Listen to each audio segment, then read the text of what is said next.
Okay. Next, I have to type up the consent checklists. Like, basically put them into a list of what is not okay. But just so everybody knows, we not having harm to children. We not having explicit sex. No sexual assault, por favor. Nobody shooting themselves in the head with a gun. No homophobia, no racism, no sexism. No sexual assault.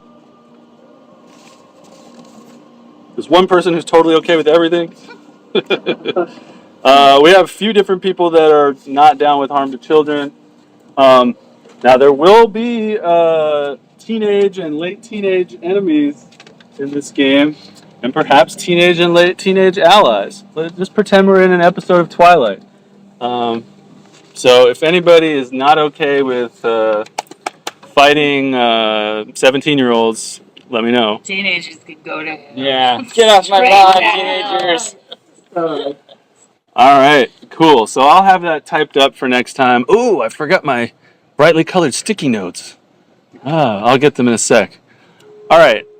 Next, we're going to vote on two homebrew rules. One is not a homebrew rule, it's just an optional rule. Flanking. I like flanking. When you flank, you got to be on either opposite sides of the monster or... It's only opposite. Basically opposite sides of the monster. If you can draw a line through the monster connecting the two people and the line goes through both sides of the monster, then it's a flank.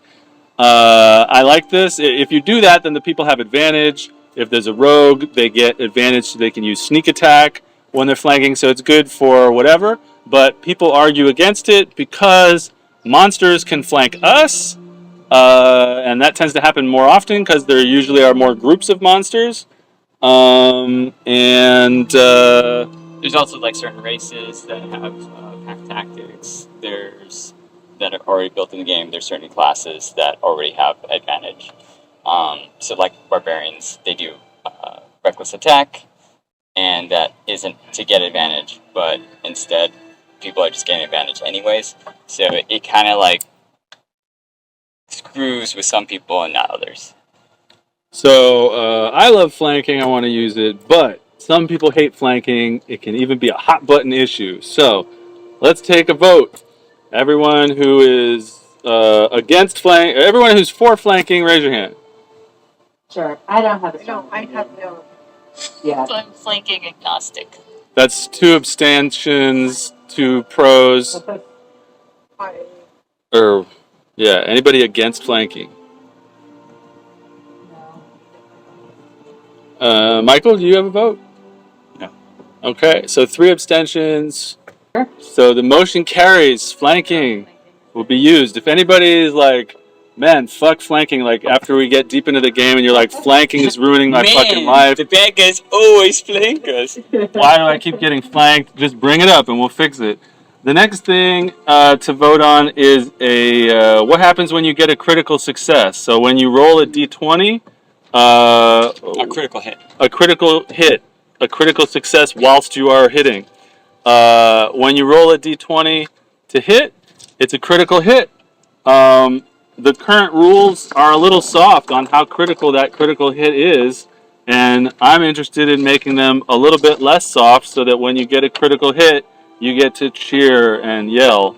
So the homebrew rule for the critical hit would be if you roll a natural 20 with your to hit, then you'll get to do 1 full max damage die from your weapon plus 1 rolled damage die from your weapon plus your modifier. So instead of rolling... Instead of doubling it. Yeah, instead of rolling... Well, some people roll 2 dice, or some people double the number. This would be a maximum of one roll and then a rolling it. I love that because it's so anticlimactic when you get a Snake crit eyes. and you roll like double ones on the damage dice. That sucks. It does suck. Yes. Well, good, but keep in mind, when the monsters get a nat 20 on their hit, then you will get a lot of damage That'll never happen. And you'll say quel dommage. Never. So anybody against that? All right. And then the last thing is a critical fumble. I want to do something where if you roll a 1 on your to hit, you have some slight consequence. So it's not some crazy BS like you accidentally cut your own head off or you deal 10 damage to the person next to you or something. But maybe you'll take 1 hit point of damage, or maybe you'll, like, I don't know, trip and fall or something, but it'll be small. But I want to do something when you roll a 1. How do y'all feel about that? Yeah, I would be willing to try it with an asterisk, but that hasn't worked out well in games I've played before. So, And so it was stricken from the record. It is not taking place. Wait, what's the alternative? The alternative is you roll a 1 and it just sucks. Okay. So the idea is if you roll a 1 and we don't have this rule, then it's just like the worst thing you could roll. With this rule, if you roll a 1, it would be like a critical fail. You're like, oops, you stab yourself in the foot. You take 1 hit point of damage. Or, oh, you slip and fall while you're trying to swing your axe and fall on your butt. Something like that. So we're not doing that. Anybody hear that peacock? No, that's a child. That's a child. I get peacocks and childs is They're the same thing. confused. All right. Well, I think that's all of the housekeeping. Potion drinking. Is it a bonus action if they drink it, or are you keeping it all an action? Yeah, potion drinking is an action, Okay. and it is a roll of the dice. Is everybody okay with potion drinking not being a bonus action? Like the healing potions, 2d4 plus. Yeah. That would really suck. well, let you know. Yeah. Woo! You pour it on the ground to your homies? Disadvantage on like drinking potions. Michael, will you make sure you have everyone's character sheet readily available? I'm going to put some other stuff on my screen, but I'd like to be able to quickly get to their character sheets if necessary. Let's see, session 1. Okay, the last thing before we actually physically start is I'm going to grab my post-it notes. Color post-it notes. Summertime. I am by nature a night bird. And I think we were late to school almost every day last year. Just like, I was like that. yeah. I almost never got to school on time. After the Laura, what's your AC? My AC is 16. What's your HP? 9. Also, everybody, please keep in mind, not only is this my first time DMing, but also, I'm just going to put these up there for... They're post-it notes that they're going to stick? They're sticky post-it notes. Okay.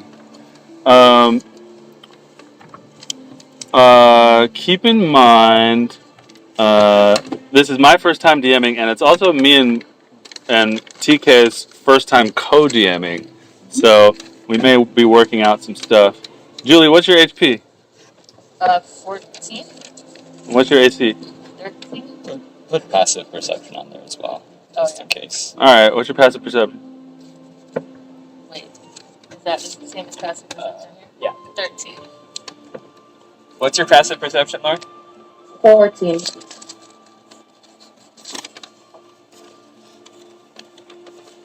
Thanks, sir. Emily?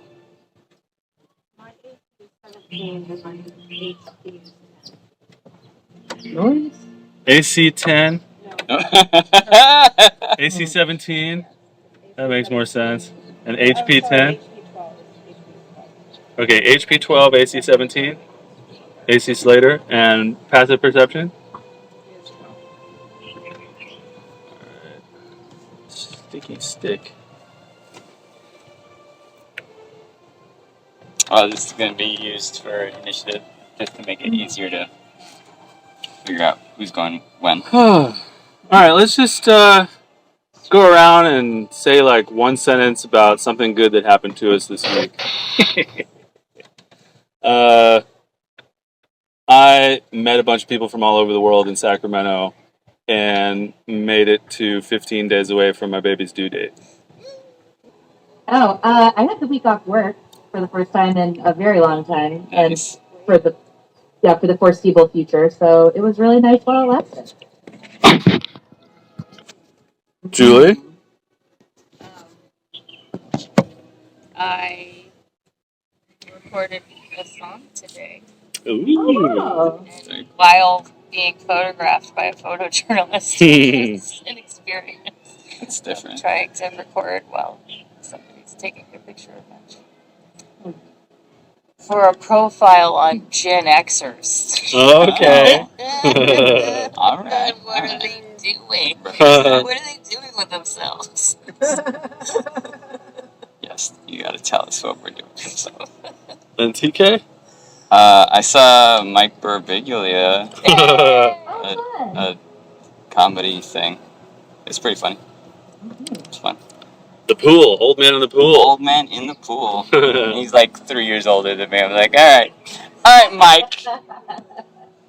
Well, unfortunately, we're old to a lot of people at this point. Let's play. So,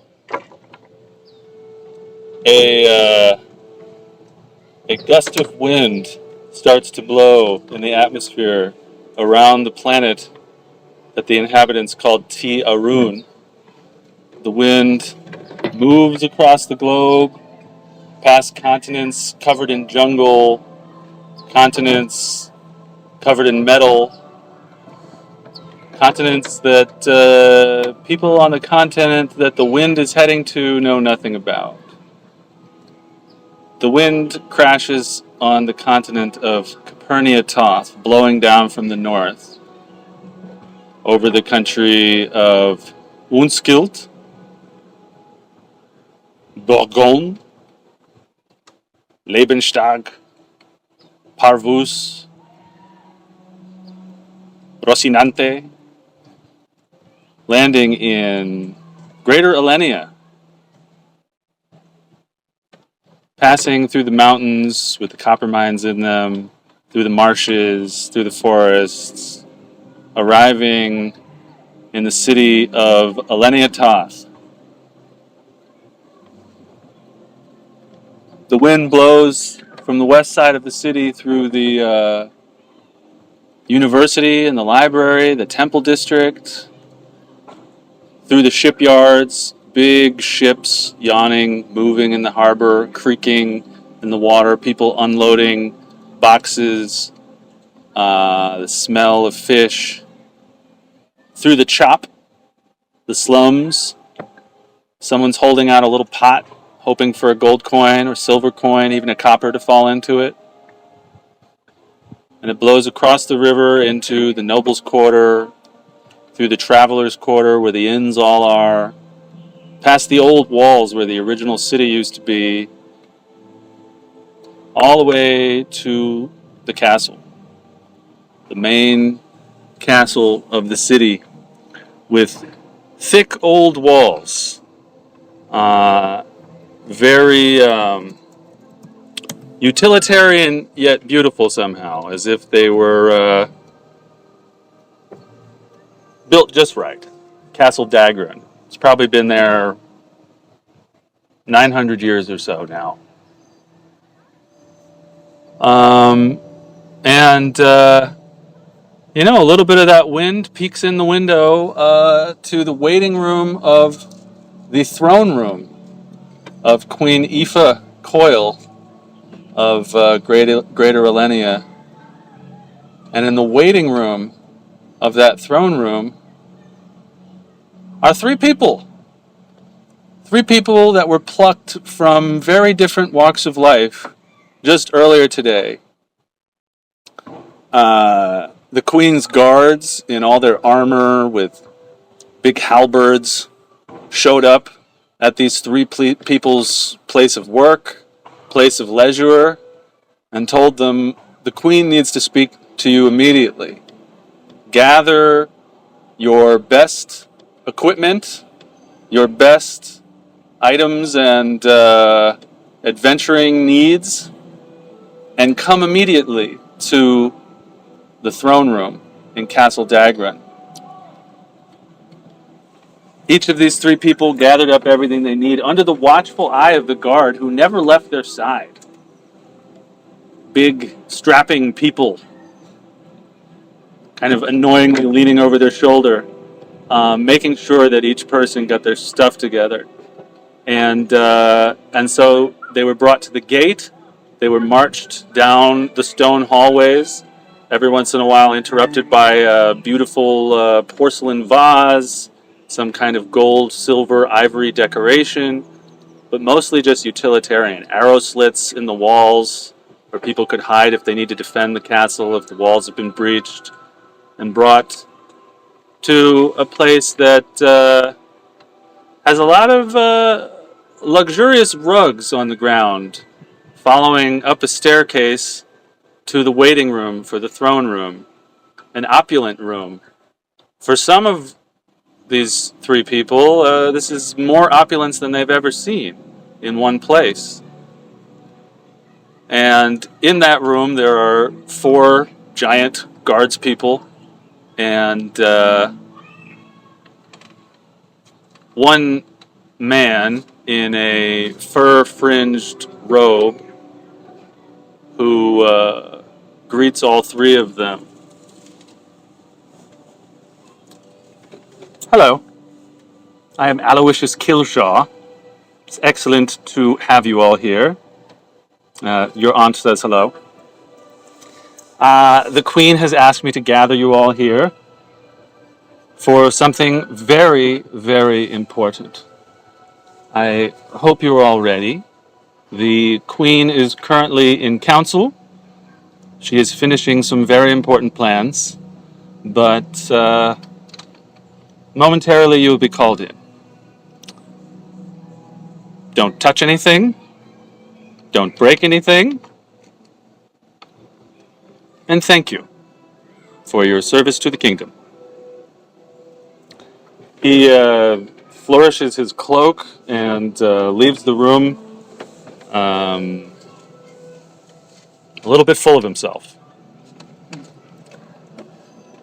One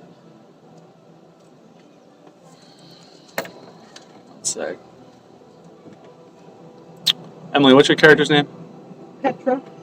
Petra. Ooh. Petra, you know that this is Aloysius Killshaw, one of the lords of the House of Killshaw, which was one of the Queen's main competitors to take the throne in the War of Succession from 6 years ago. You know that he now serves at the Queen's bidding and that he's the Queen's fixer. Perhaps because he wants to keep his head on his shoulders. Perhaps because he wants to rise in power. You don't know. But you hear about him all the time from your aunt. Did you name your aunt? I did not. Okay, her name's Agatha. From your aunt Agatha. So, you 3 sit in the room. You look around at each other gingerly. Who are these people? Why were they called here? And time passes. And it passes. If you all would like to talk to each other, you can. And it passes.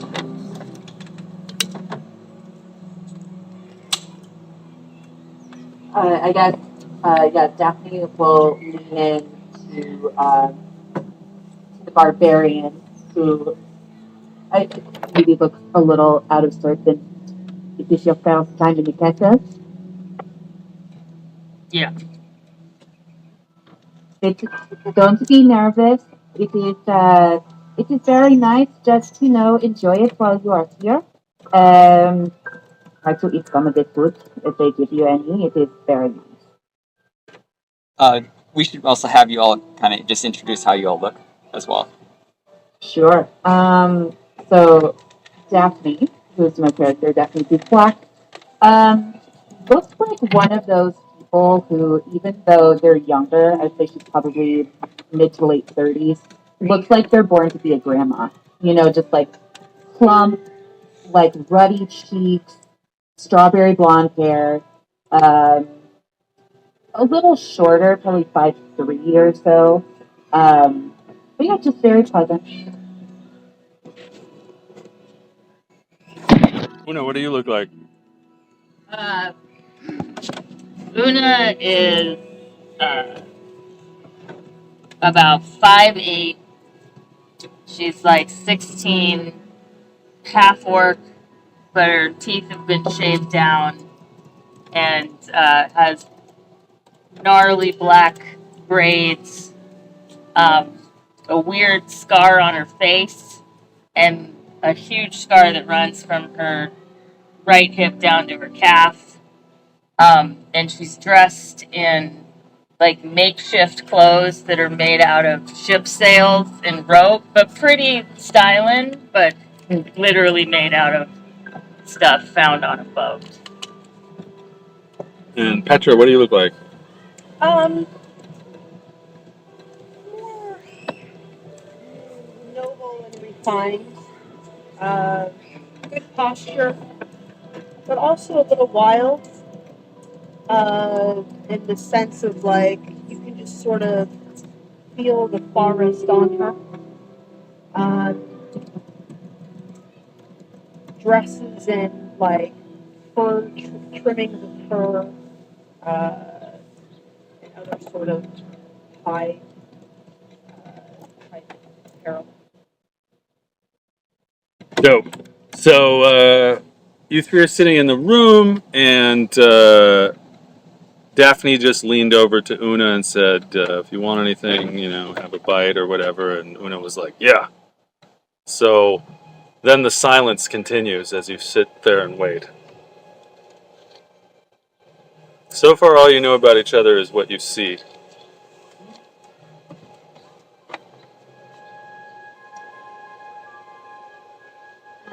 I will say to Una, looking at your scars, that is good. Did you get those scars hunting? Well,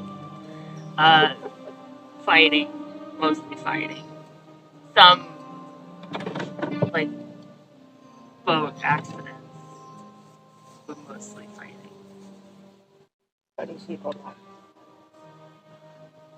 Not a lot of animals on the boat. Sometimes like big birds, but only sometimes. And they can be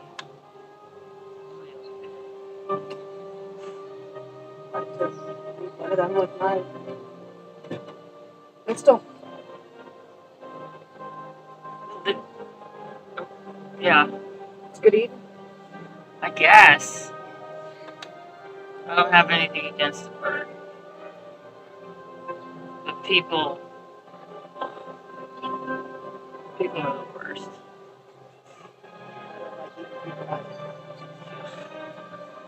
They're not good.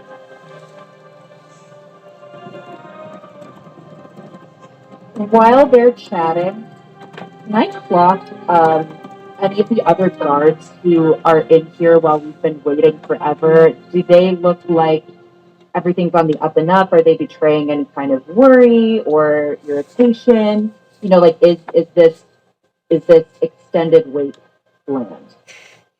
Roll insight. Yeah.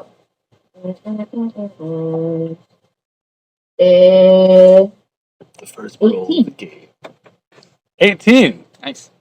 The guards, all four guards are standing there with their backs stiff, holding onto a halberd, kind of like beefiators. Like they don't want to talk to you or be talked to. They just are there to watch you. Mm-hmm. They all look pretty by the book. There's a guy with a blonde mustache. There's a lady with a couple of scars. There's another person with a ponytail. But none of them really stands out. Okay. All right. So then I will continue to wait. Time continues to pass. The air in the room feels a little stuffy. You wonder what the hell is taking so long? Why you were brought here? Maybe you can figure out why you were brought here by talking to your fellows.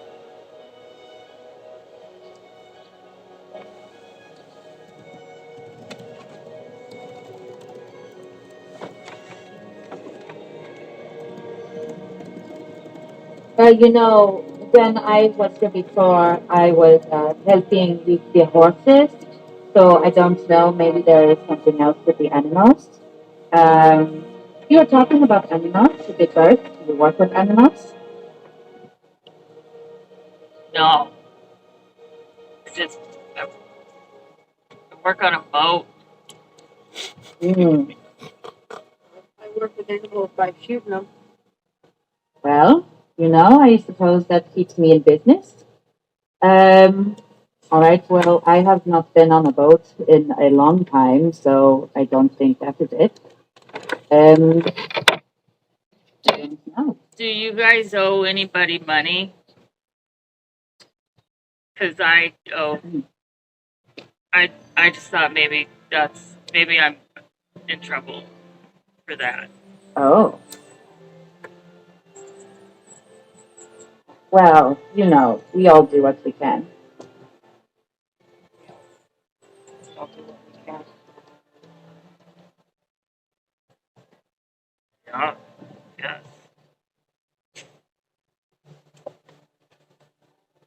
I'm just thinking maybe it was about the feast, but so early. A feast? Oh, were you not invited? I suppose not. I have not heard of this feast. What is the feast? Something I heard my aunt Agatha mention, but perhaps it's not today. Mm. Is that like a party? You could party at the feast.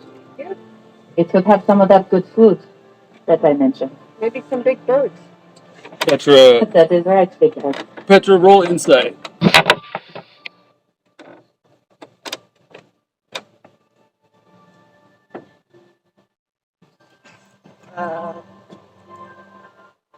Six? You can't tell much by looking at these people, but you can definitely tell neither of them has as much money as your family has. The silence stretches for another long, uncomfortable length. Three most dissimilar people have probably never been in one room. And finally, a beautiful gilded door creaks open, and another person in armor pokes their head in. The queen is ready for you. And with that, the door opens, and you are ushered into a beautiful throne room. High ceilings, tall columns. There are two very long wooden tables down the middle of the room, almost as if there's going to be a feast tonight. That only a noble would have known about. You walk into the room, and it's a huge room, as big as a football field, let's say. And way down the other end, you see the queen surrounded by a few of her advisors. There's the guy from earlier, Aloysius. He's there. Everyone's speaking in hushed tones. There's a few other nobles. You recognize a couple of them, Petra, but none of them is your aunt. And they're talking and they're all ignoring you. And one of the guards says, "Wait here." There are lots of guards around the queen. She is very well protected. You feel like it would take a lot to mess with her. In fact, it's like, why the hell would she have so many damn guards on a normal day in the throne room? But I guess she's 6, 7, 8. It's she likes her security, I guess. You get some guards. Get over there. Let's see. We got. All the guards look exactly the same, right? Yeah. Yeah, I mean, they might be holding slightly different weapons, but maybe this could be Una wearing some sails. This time. Wearing some sails. Wow. Wearing the sails. He's a sailor for more ways than one. That's really creative. That's funny. I mean, she's wearing some sails. This can be you for today. What do you think? What's our paladin? She's got a rapier and a whip, right? Yeah, so I guess she's holding a rapier. I've got a fantastic mini for Laura. By the end? Yeah. Sure. We'll use this one for today. Great. Yes, perfect. Great. So you three are down there, and one of the guards is, saying, "Wait here," and let's see. We need this nobles. Wearing your sails. Nobles standing around the queen. Yeah. So if anybody gets their own minis in the meantime, great. If not, we got some funky ones right here. Oh, here's I the queen. love that you have a plague doctor. I have a lot of questions and yet no questions. I got lucky in my ordering of a bunch of random shit. I got lucky. Awesome. I'm like, I have to use that. Yeah.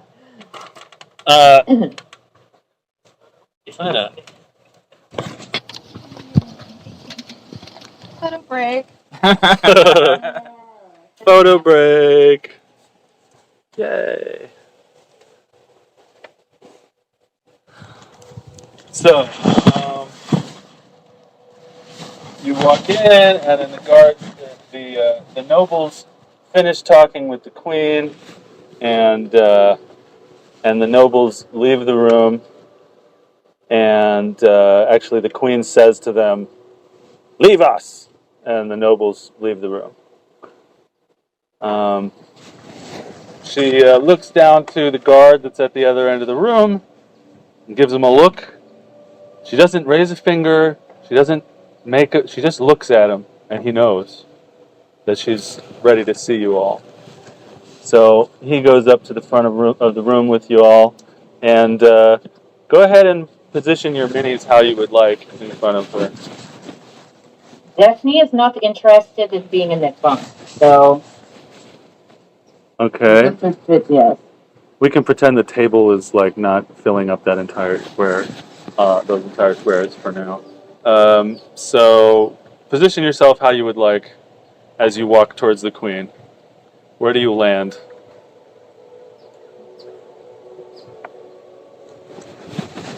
Okay. So, Huh? Are you good where you are? Sure. all right. So when you arrive in front of the queen, and the guard sort of tells you that's close enough, and you come to your space, you can finally see her. This is the first time two of you have seen the Queen, and this is the first time that Petra has ever been this close to the Queen, except for like once or twice, and the Queen definitely wasn't talking directly to her. The other two, you've seen her face on the coins of the realm. You've seen her face on some paintings here and there around the city in your time in the city, but you've never seen her in person. She's more beautiful than any image of her would lead you to believe. She's more beautiful in person. She's blonde with dark eyes, and she's dressed in white, despite the mini. She's dressed all in white, and there's a certain aloof peace about her. She seems very comfortable in her skin. You feel like no matter what she was wearing, you would be able to tell that she was the Queen. You feel a sense of reverence in her presence. All of you know that she only took the throne 6 years ago in the War of Succession, but throughout the city, throughout the kingdom, she is referred to as Good Queen Aoife. She's brought prosperity to the land, and you can almost see her wisdom.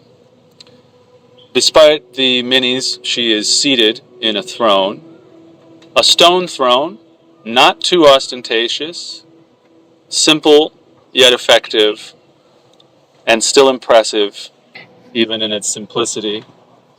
She does not make direct eye contact with you. Instead, she looks out one of the stained glass windows and begins to speak. I imagine you're all wondering why I've brought you here today, my loyal subjects. Thank you for joining me. I need your help. There is a matter of some seriousness and some secrecy. No one in the royal family, no one within these castle walls can know. I cannot send my guards. I cannot send my agents. I need outsiders for help. I look over all my loyal subjects and I see their strengths. And each of you possesses something that can help me.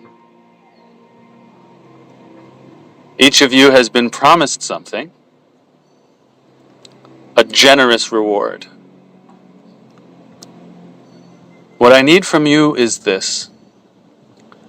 My son, Finn, a handsome 19-year-old man, such a wonderful heir to the throne, someone who brings warmth to my heart every day, has been kidnapped. In the middle of the night, his room became empty. We heard a struggle, the guards came in, they found the window open, and Finn was gone. There was a struggle. We can only assume he was taken. I need a group of people to go after his kidnappers. We know that they have gone to the southwest, and there is a trail that you can follow. You see, Finn had something special with him that leaves a trail behind him. Now,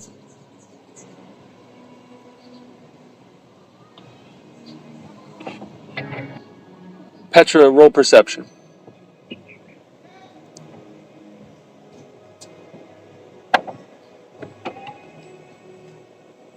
Uh, 14.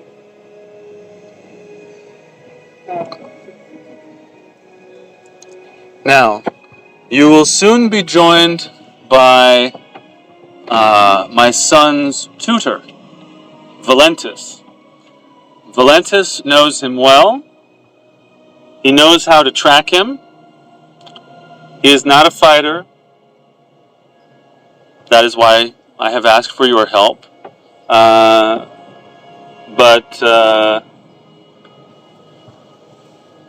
Una, roll perception.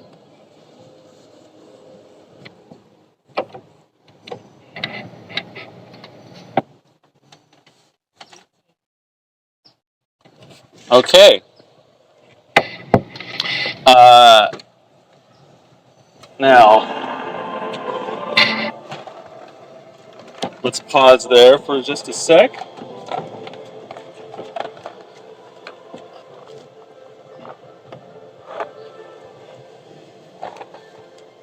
As she's talking, all of a sudden, you notice a person that you didn't see before standing in between the guards, near to the queen, brandishing a weapon. As you notice that, your eyes dart to another person standing in the doorway off to the left, who is wearing robes and carrying a staff, perhaps of a magical nature. How many total people does he see? Okay.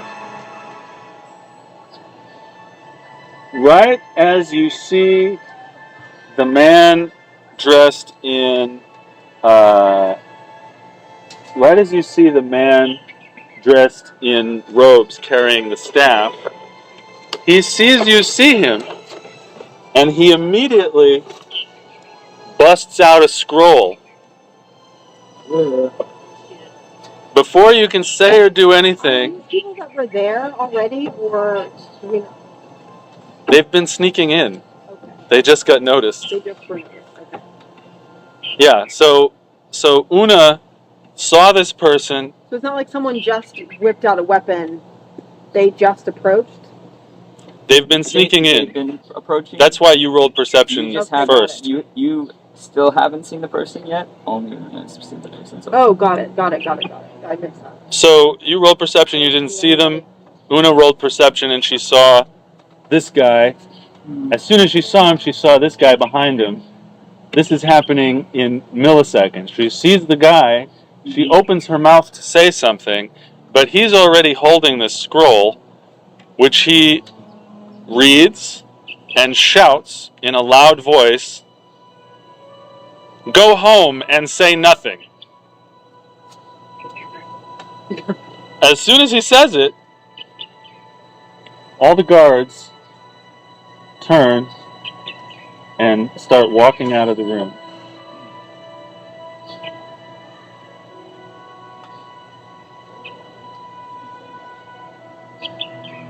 Now, you all heard his voice, and these guards obviously did. And you can tell it's a spell was cast.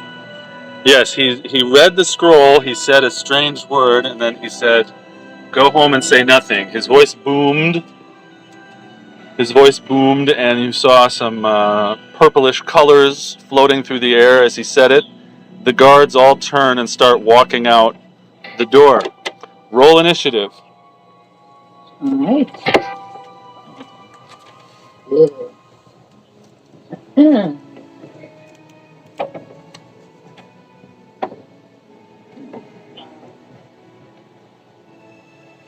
Is that a 1, or what is it? One that I have. Okay. what'd you get? 5. 5? Mm-hmm. Jeez. It's your Yep. D20 plus your 14. And she got a 14? And you have the 3 groups. All right, and then how do you want to do the? Or do you want? How many of them? It'd be the 3 groups. 3 groups of baddies. Okay, I'll roll a couple. What am I adding?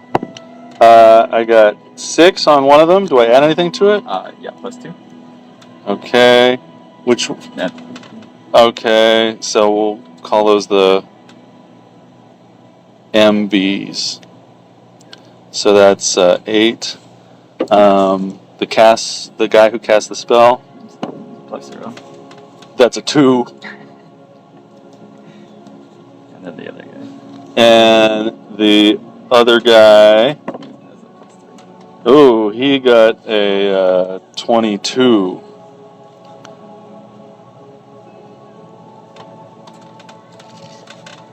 Do you want me to put additional stickies? Yeah, sure. Here's this. Here's a pen. All right. So as this is happening, as you're sort of pulling your knives from their sheaths and rolling initiative, the guards all leave the room. Feel free to put that back. Obviously, these dudes are also gone. The queen, now she sees everybody once he yelled that. The queen looks to her left, she looks to her right, she sees these men with axes brandished, and she screams, "Oh my God, help me! My gods! By the Descenary, defend me!" Oh, the queen needs initiative too. Oh, yeah. I'll roll that. Oh, does she have a plus? I don't think so. Okay, well she got a 19.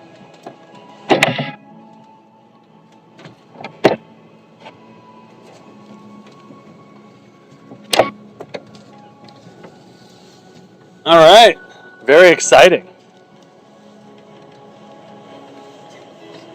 Shit just got real. Shit just got very real.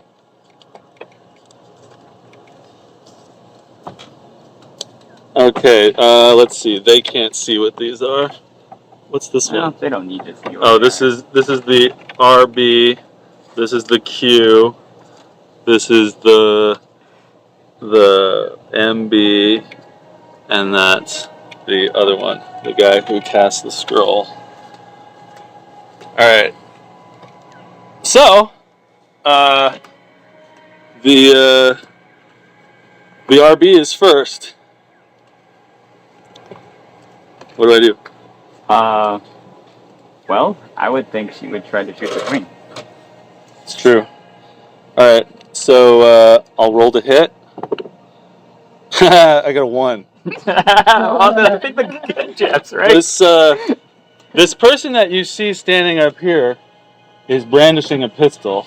You all know that those are extremely expensive and hard to find, and she shoots it at the queen, and it misses by a long shot. There's a hole in this pillar now where that person shot. I guess good thing we didn't do crit fail. Next up, Herself in the face. next up is the queen. She, I guess I'd move over here. You know, this person's not close enough to her to get an opportunity attack. Yeah, if she's in the middle, so she could run directly to them if that's what you were thinking. All right. I can't remember what her speed is. Do you? 30. Just Okay, normal. 1, 2. If she goes right or left, she'll get an opportunity. Oh, she'll go through them. Well, yeah, she would try to go through them. Okay, I don't know if you are impeding 3, her movement. I would. 4, 5. Did you say 6 or 5? 6. Total. 30. Okay, she runs back here, and she's currently cowering behind the cowering behind Daphne. Hi. Look at the Cavaliers. Oh. This is Percy. The queen yells, "Please defend me!" And she runs and hides behind her. Okay, Julie, it is your I will turn. save you, my liege. Oh, Nelly. Oh, no. All right. Well, I have already unsheathed my scimitar during that time when we were rolling initiative, right? There's something that makes you very powerful in combat that you may wish to use. Is it called rage? It's called. And it's a bonus action, Yes. so I think 4 to 3 this time. Yes. I would like to do that. so say I rage. I rage. All right, she goes into a rage. Ah. What will you do in this rage of yours? All right. I want to slash this one. I'm going to just go So move over to him. move over. Move yourself. Okay, yes. I want to move and slash that guy. Scimitar, shoulder to hip. Perfect. So roll a d20 to Okay. see if you hit him.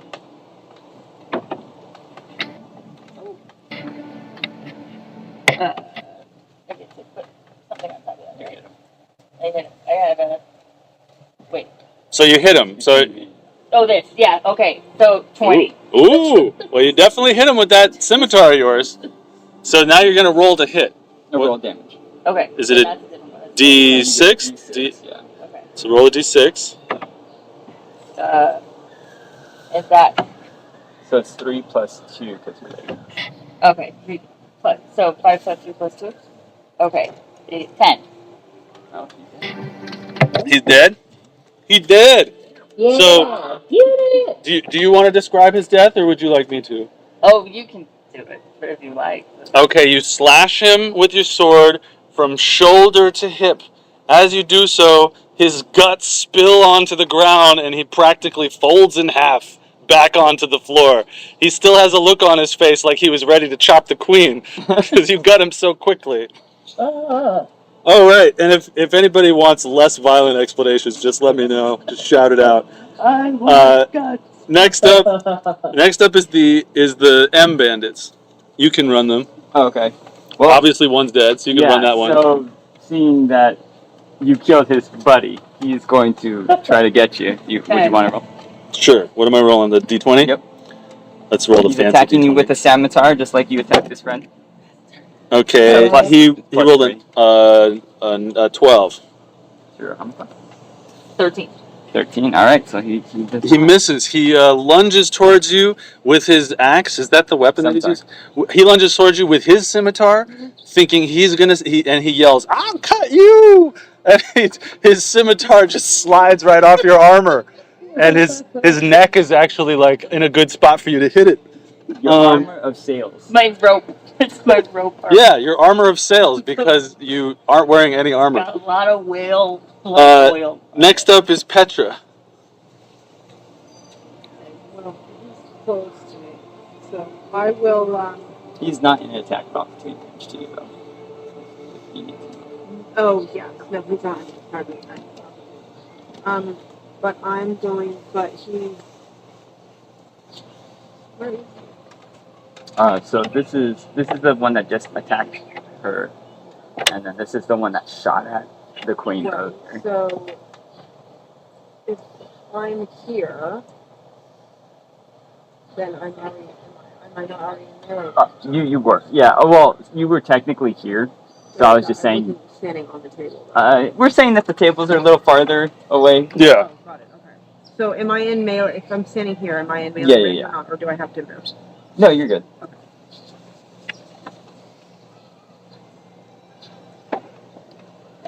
That has got to be a bit. No, maybe not. 14. Huh? Okay. And you're stabbing at him with your rapier. I'm using my rapier, yes.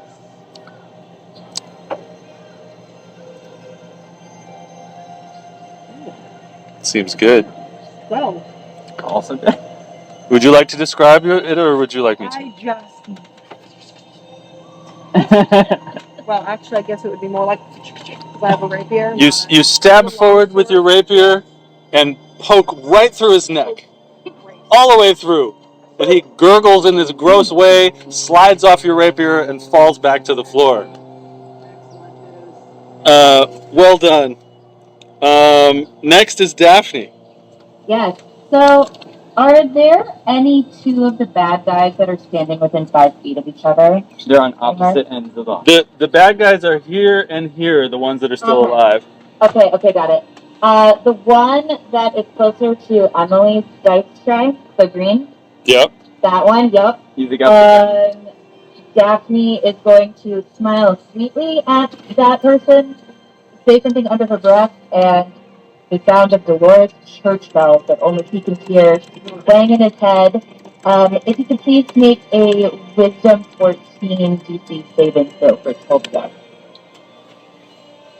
You want to roll it? Sure. Say that again. The dice? A Wisdom saving throw, DC 14. You're rolling a d20? Yeah. Try to get higher than 14? Okay. You need 8. Oh, yeah, you failed. He failed it. Okay, and has he taken damage yet? No. Nope. Okay, that's fine. You take 8 damage, though. 8 necrotic damage. 8 damage to the guy on the staircase up there. My gun's not working. All right. Well done. Got to toll those dead. And finally, the guy that read the scroll. I don't remember his stats, so Michael, you can pilot that guy. Yeah. Or that was the lady with the gun. The guy The with the stick. Yeah, so this is the caster, right? Mm-hmm. So seeing you do that, they're going to do the same thing to you. Hmm? So do a wisdom saving throw. Sure. Oh, that is a natural 20, my friend. Well. A total of 26. Then I guess you don't hear bells. You don't kidder. You don't... No. All right. And We're back to the... hold on. And then he'll bonus action to healing word the other guy. Hell yeah. Roll a d4. Yes. Yes, sir. Here we go. It is a 1. Well, that's not much help. All right, we're back to the ranged person who she points her gun at the scary ass barbarian and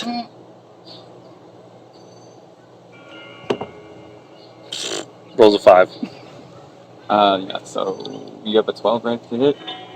Or is that my armor class? Yeah, with 13. Yeah.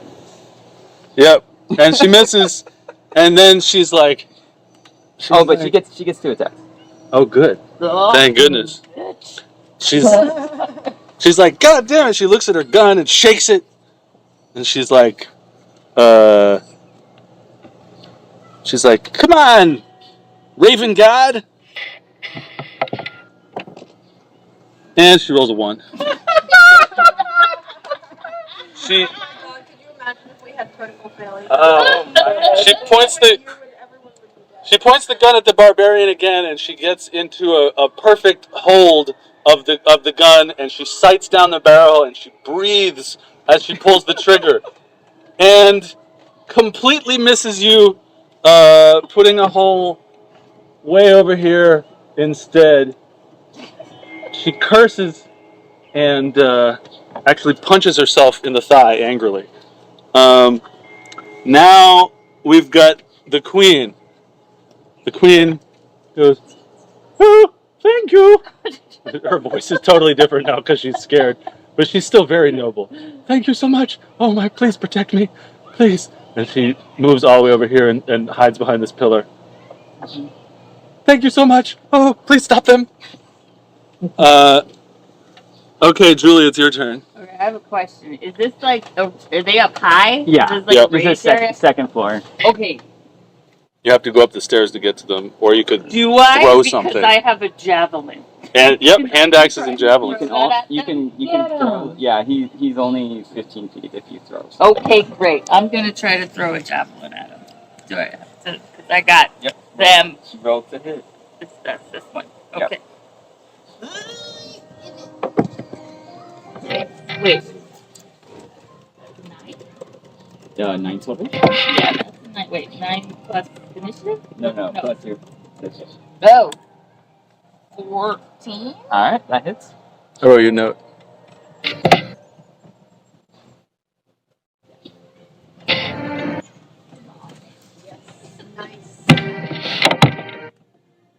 Oh, then you have to. Oh, right. She threw a javelin at who? At the ranged one? Alright. Idiot. God. Can't seem to shoot shit. Nope. He shot 3 bullets and none of them hit anybody. Oh, what do we get? Is it 2? That would be plus 6. And then plus 2 because you're raging. Still raging. Oh, yeah, raging. Oh, 7. So you throw the javelin.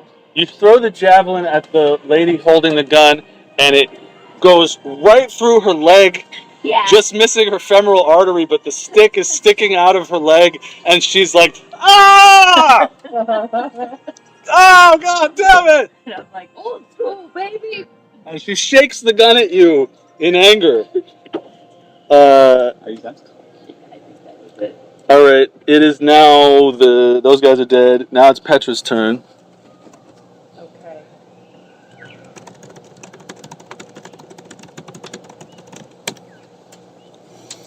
Throw you a note. I am going to take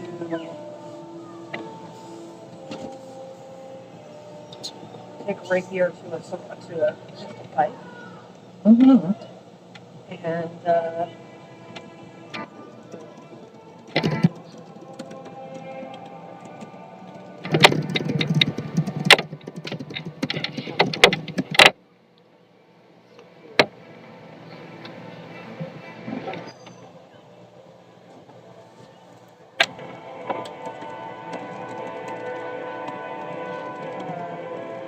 roll 1, roll 8.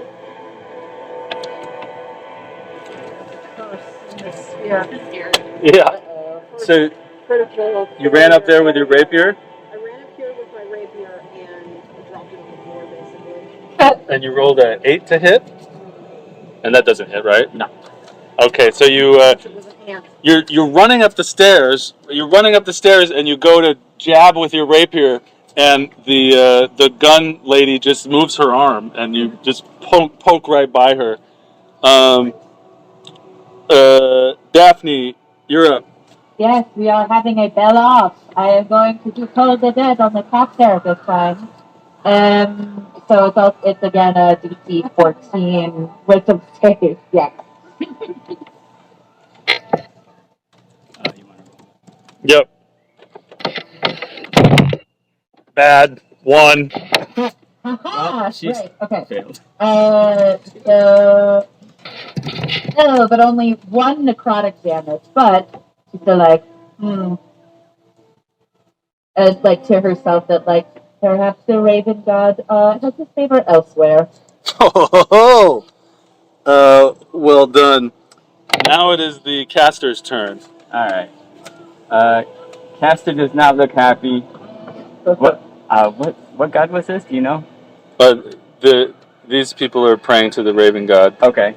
So it looks like a black raven appears next to you to attack you. Do you want to roll to hit with the spiritual weapon? Sure.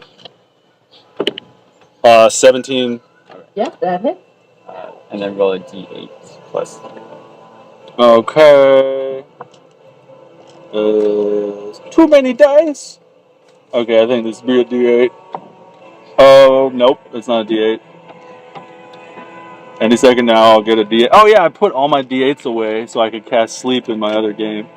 You want me to roll a d8? Yeah, do it.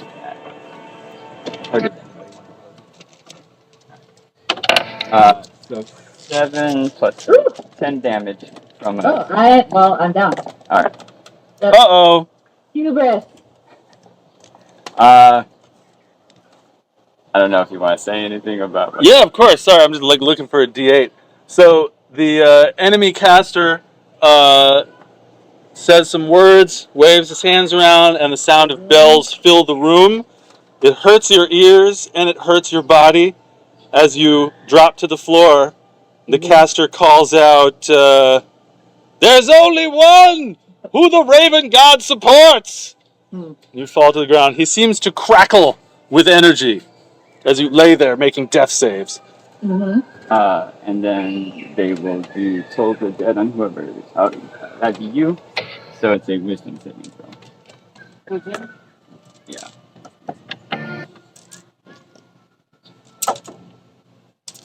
19. Yep, you're good. Plus Nothing happens. Okay, we're back to the top of the order with the ranged person. Are they carrying a melee weapon as well? Yes, they have a right here. Okay, so she Sorry. so she pulls out her short sword and tries to stab Petra in the throat. Who is this? The gun lady. The gun lady that hasn't shot The anybody. gun's not working out for her. Wait a second. She takes out a short sword. As an action? How does she try to stop me? Oh, so putting away weapons and taking out weapons in 5e is just a free action. So you can change your weapon out every round if you wanted to. It's true. Wow. Okay. That's why I wanted you to have a rapier and a whip, so you could choose which one you want. Crazy. Have never had a DM run 5e like that, but I also am usually playing older edition, so that is just blows my damn mind. Yeah, How is that even possible? they changed it in the new one that you get one free action each turn. It can be opening a door, closing the door, or switching out weapons. Changing your weapon. Yeah. Like writing a new. I understand like opening a door. Okay. Great. Well, what is she? I'm 17. We're about to find out. Let's find out. Yes, I rolled an 18.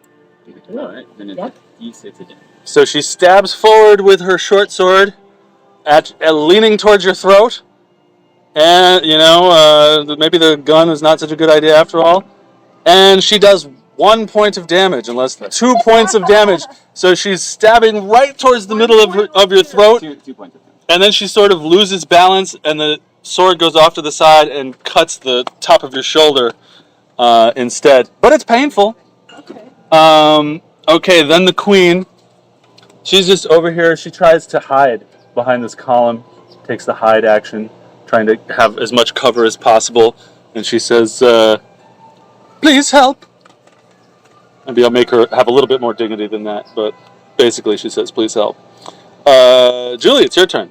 Alright, I'm sick of Mr. Magic Pants, and I'm gonna try to throw a javelin at him.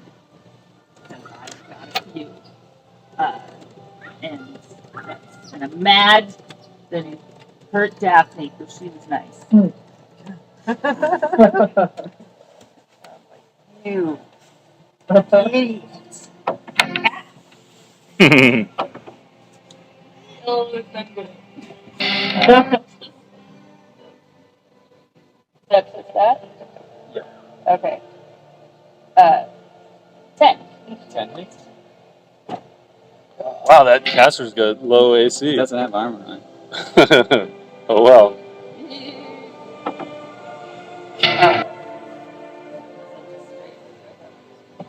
You have plus. Give me plus 3 plus 2. Okay, 10. 10. Uh-oh. Okay. You throw your javelin at the caster, who looks like he's readying another spell, and the javelin goes right through his bicep, pinning his arm to the wall. He pulls his arm off of it, which hurts even more, and he's clearly in horrible pain. He looks like he's about to pass out. Are we doing bloody? He's bloodied. Yeah. Bloody. That was a more descriptive version of bloodied. All right. If you want, you do have the bonus action. You can do an offhand. Remember when we talked about your offhand? My offhand? Which would be your action. So I can throw an axe too? Yeah, if you want. Alright, I want to throw an action too.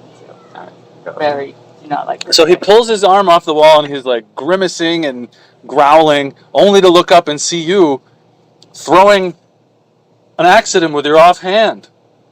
Oh. Uh,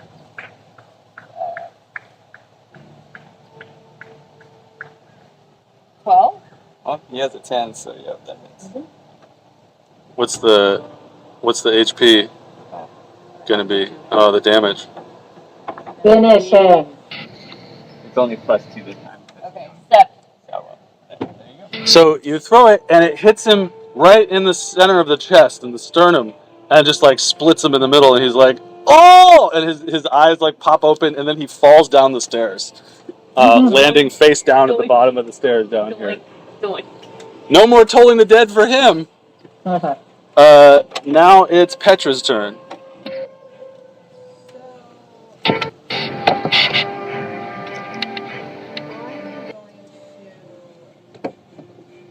A whip is only one. Oh, you have a shield? You use a shield? She doesn't have a shield yet. You could, in theory, attack as a bonus action with the whip, then you're offhand if you want to as well. I don't know why I thought that was only for if you have. I think if you take the, Yeah, go ahead, Laura. I think it's if you take the feet, it's like you get to do more damage or something, right? If Yeah, not, but I thought you could only attack with a offhand weapon if you had 2 weapons fighting. If you have 2 weapon fighting, you do damage. Your plus damage with the second attack. The And then feat, what does the feat do? the feat allows you to do with any weapon. Oh, with So any weapon. you only instead of have to with be any on fire. weapon. Okay, so I've just janked myself for 2 rounds, but that's okay. I am going to. How far away is Daphne lying in the middle of the floor there? She would be 15 to 20.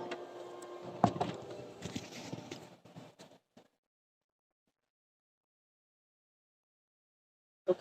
If you do walk away from him, you would get an opportunity attack unless you take the disengage attack.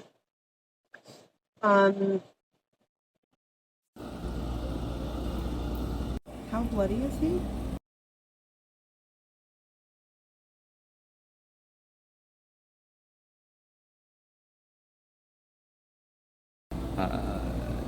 No, she's currently. How many death rolls have you made, Laura? Not one. none. I'm doing fine for the moment, unless someone comes over and stabs me. It can't happen because I block. Well, no. I guess I could shoot past. If you, he's but the I way, don't they're think not. I'm They're gonna not going to try to shoot a body while there's somebody trying to kill him. Okay, great. So I'm gonna attack them.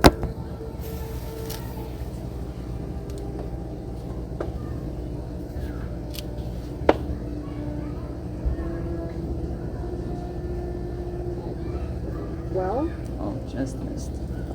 So you that was with the that rapier? was with the rapier. So you poke forward again with the rapier, and this time it goes through the person's sleeve. Like she's wearing, it looks like you're stabbing her arm, but it actually just goes through her sleeve, and it's right under her arm. It nicks her, but not really. And I'm gonna roll. I'm gonna do this.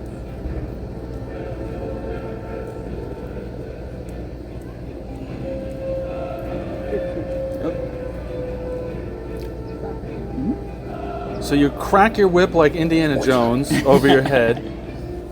The sound resonates throughout the chamber, and then you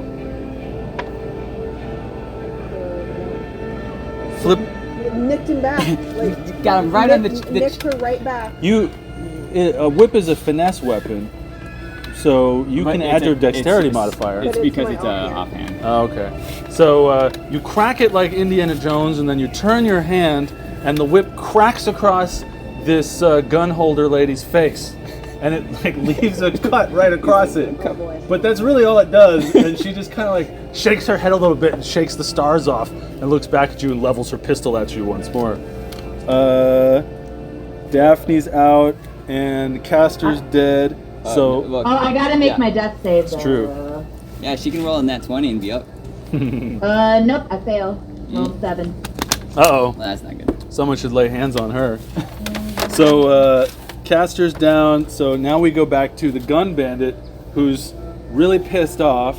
So she doesn't have any kind of disadvantage if she shoots close up, right? Yes, she does. She has disadvantage if she shoots it close up. She like wishes she could shoot you with her gun. She really does. But really does. That's why I got that. That's why I blocked her on the stairs. Yep. She points the She sword. did that on purpose. That's smart.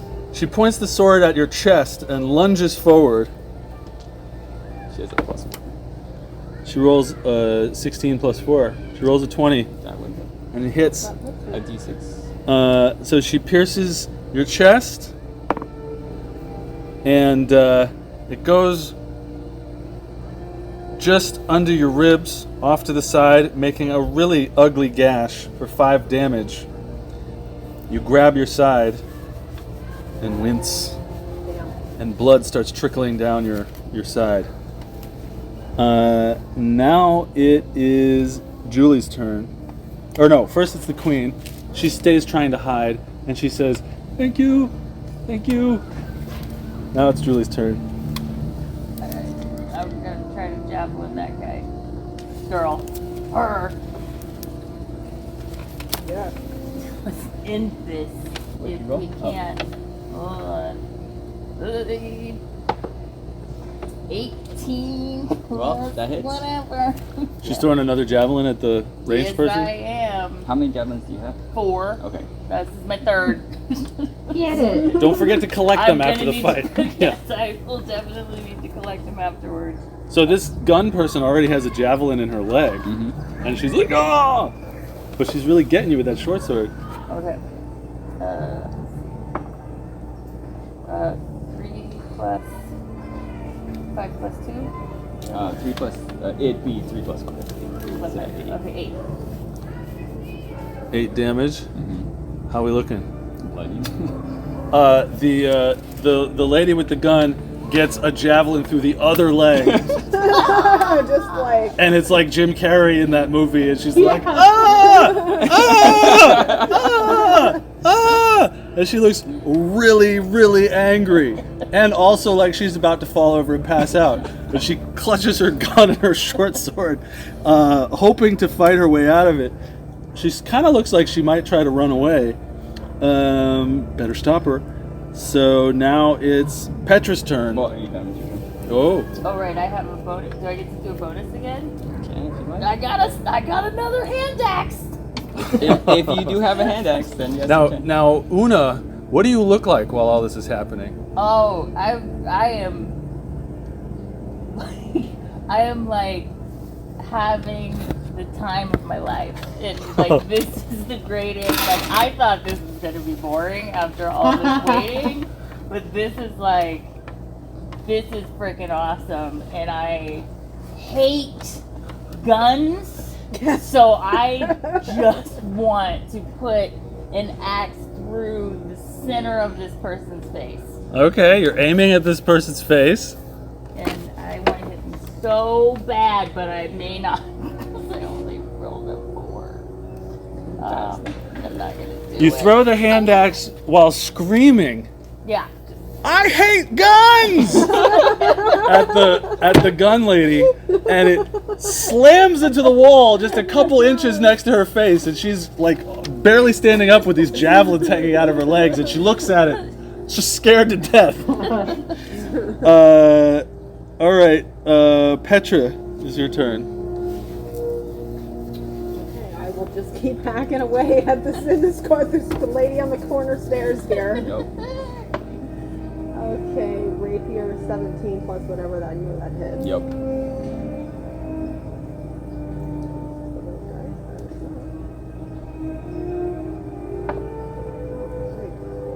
Rolling greats today. 6 damage.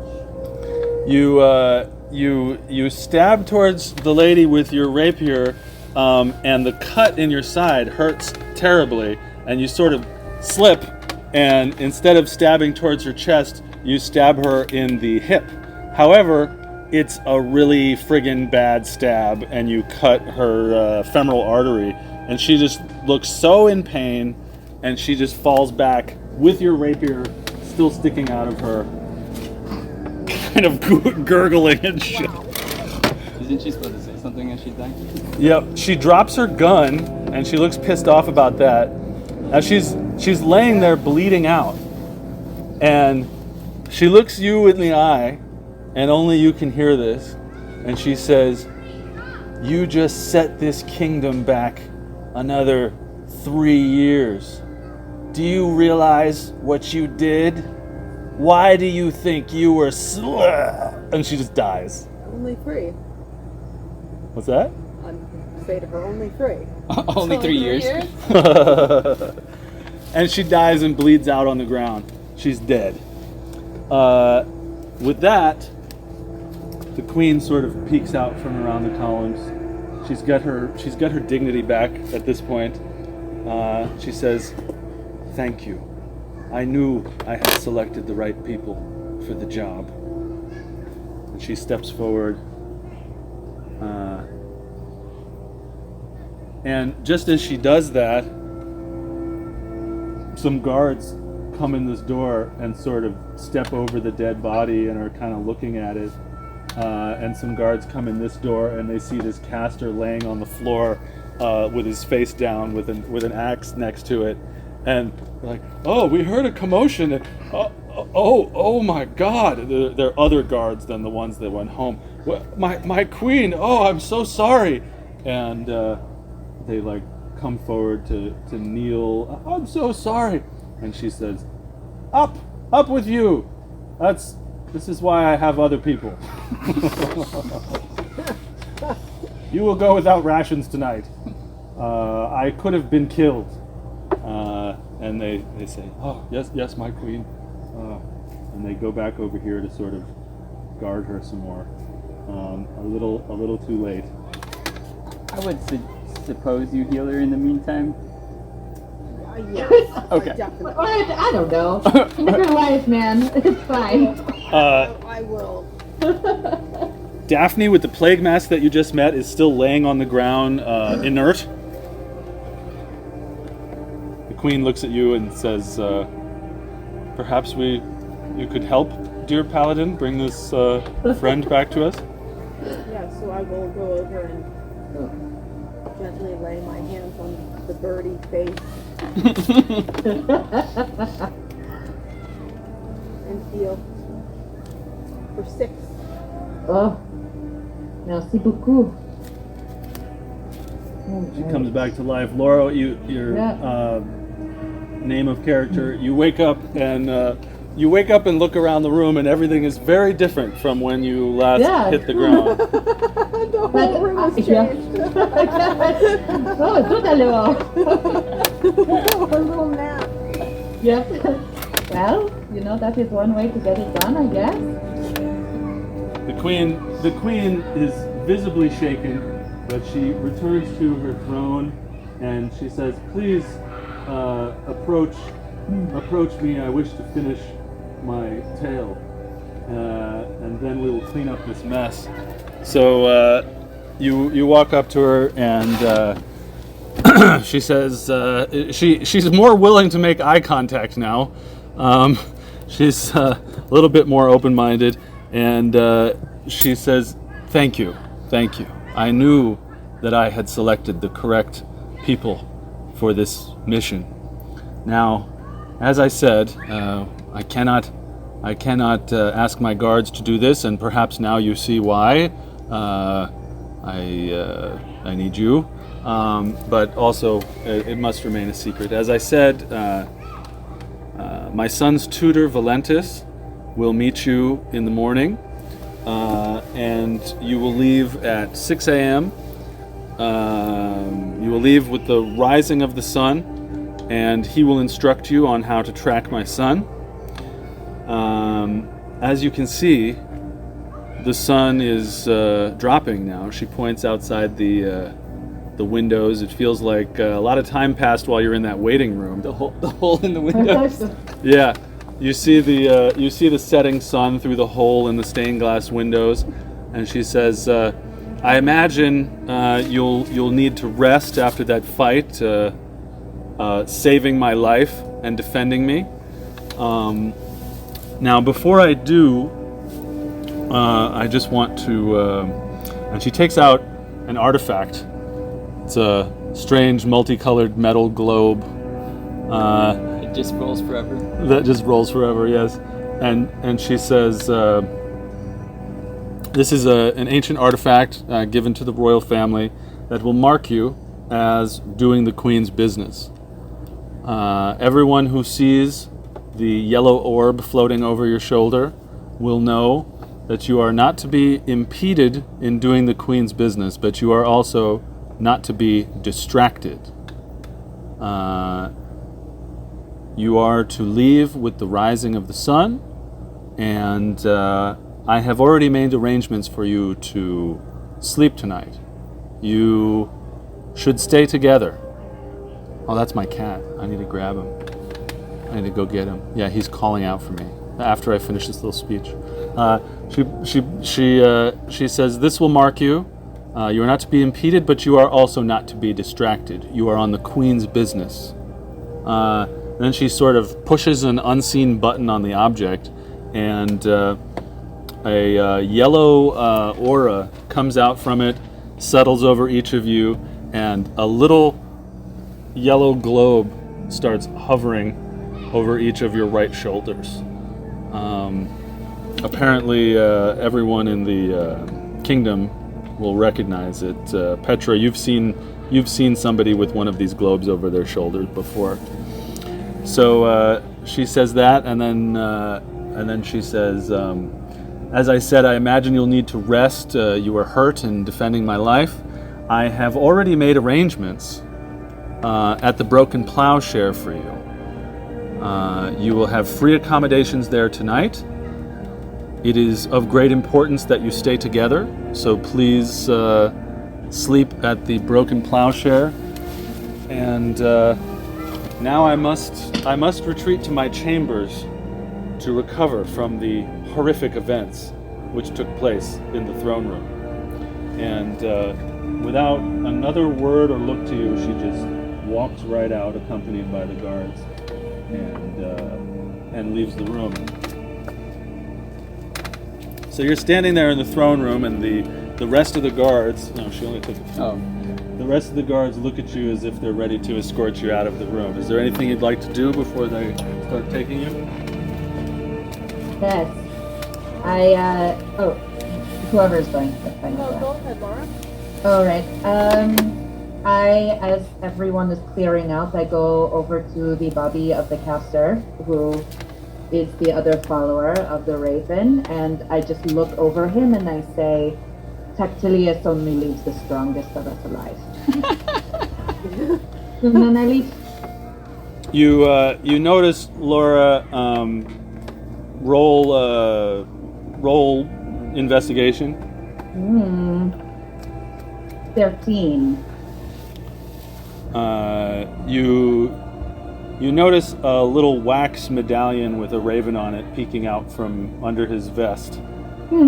Waste not, want not, I will take it.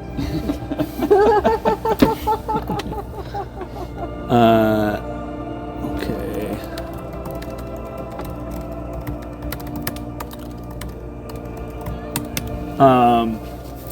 Anybody else want to do anything before the guards escort you out? I go and need to retrieve my javelins out of people's bodies and my hand axes, my 2 hand axes, and I would also like to search them for anything else that seems interesting.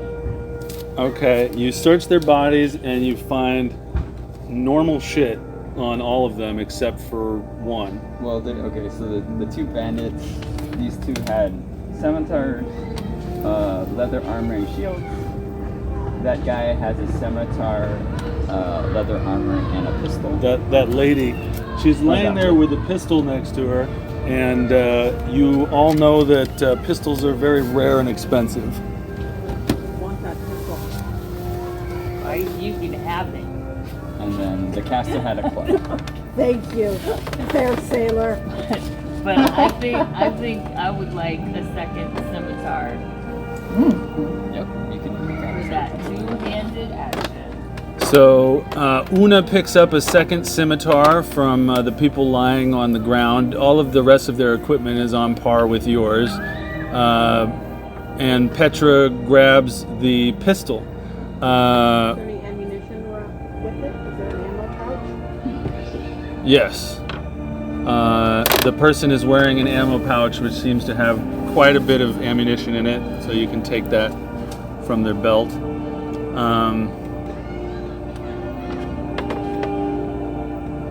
Roll history. Me? Yep.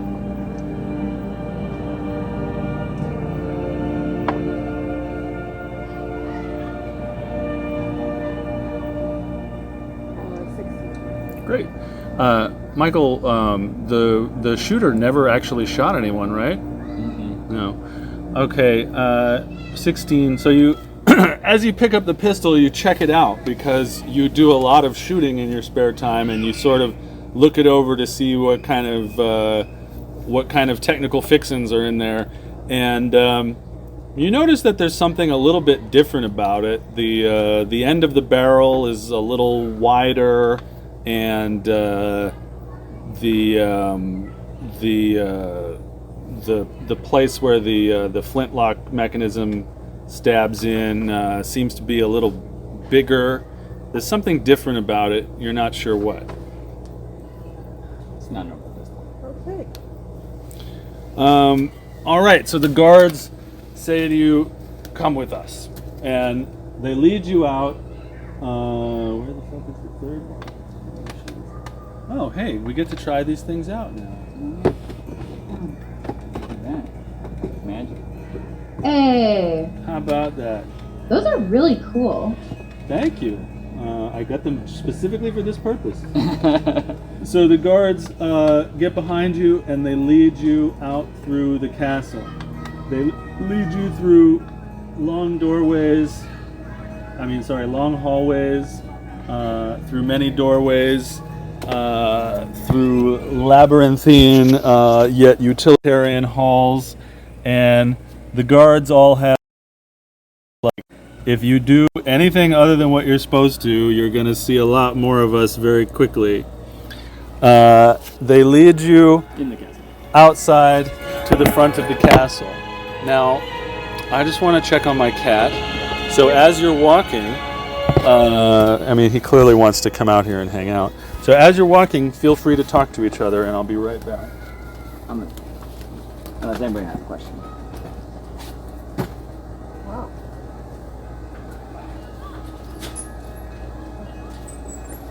You know, I think if the queen was really, really grateful, she would have let us stay for that feast. That's right. I'm gonna have to talk to my aunt about that. Perhaps I can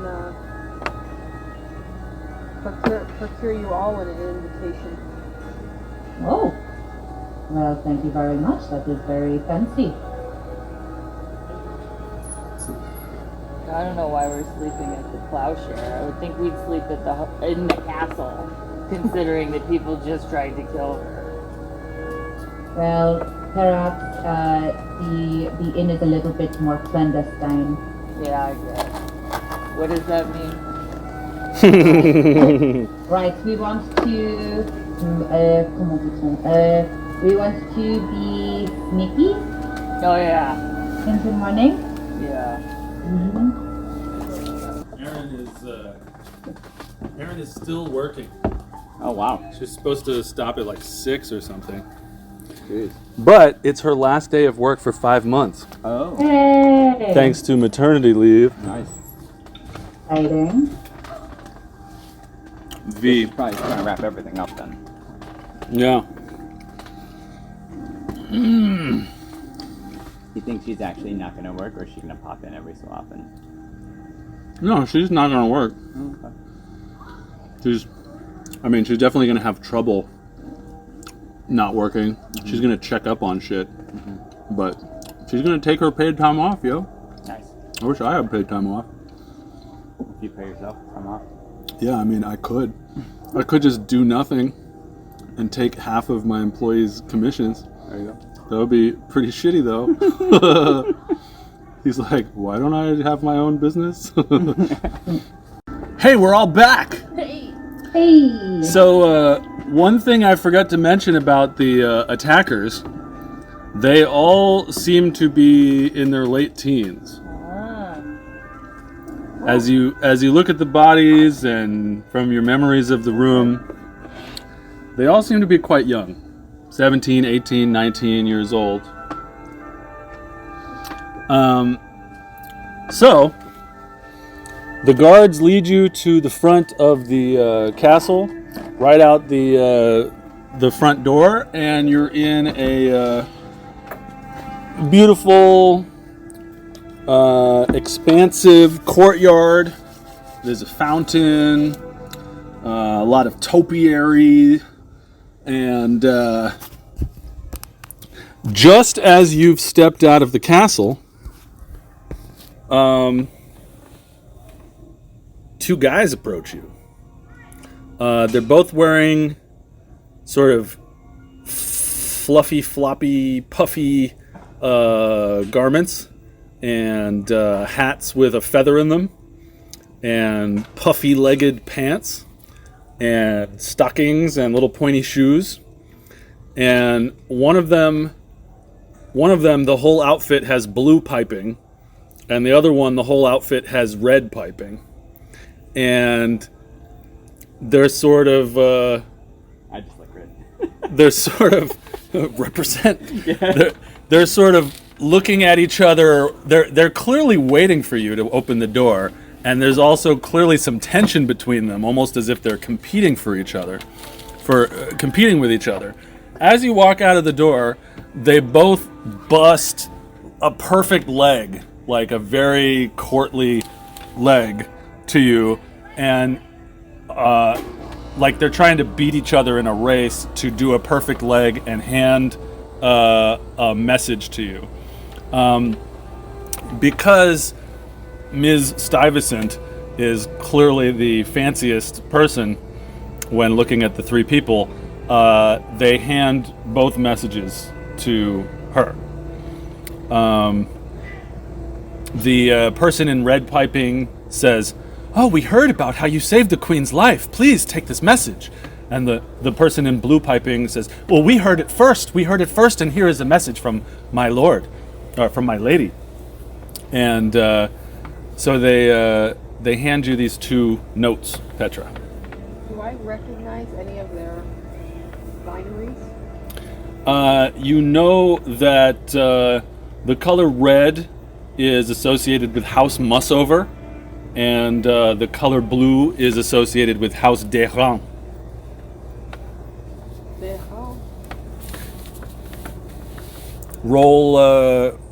Roll insight. Or, sorry, roll perception. No! Whatever it is. 7. Okay. They don't look like nobles. They look like they work for nobles. So they've handed you these messages. Well, thank you. No problem, my lady. Oh, yes, of course. A pleasure to serve you. They sort of eye you like they hope that you're going to tip them, but they don't say anything. Both of them sort of like looking at each other, looking at you, looking around. Time starts to stretch on. They don't want to seem too awkward. I sigh and look at both of my companions and say, "This is why you're glad you're not nobility." And I drop a gold piece in one of their hands and tell them to split it.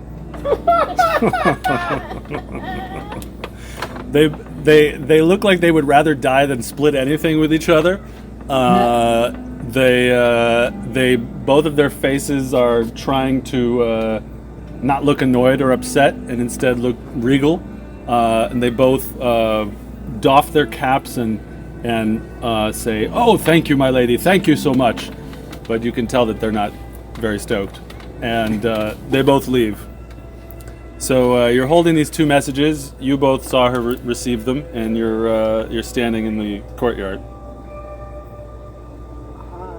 Okay, well, would anybody like to do the honors with me, or shall I open them both myself? By all means, they were delivered to you.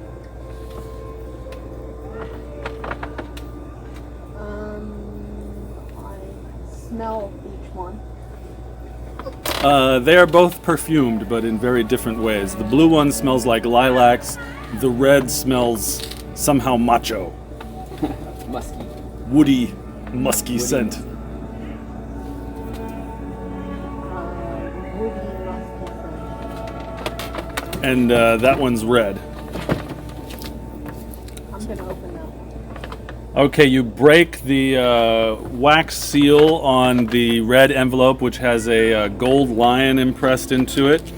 You open it up, and do you read it aloud? Yes. Dear friends,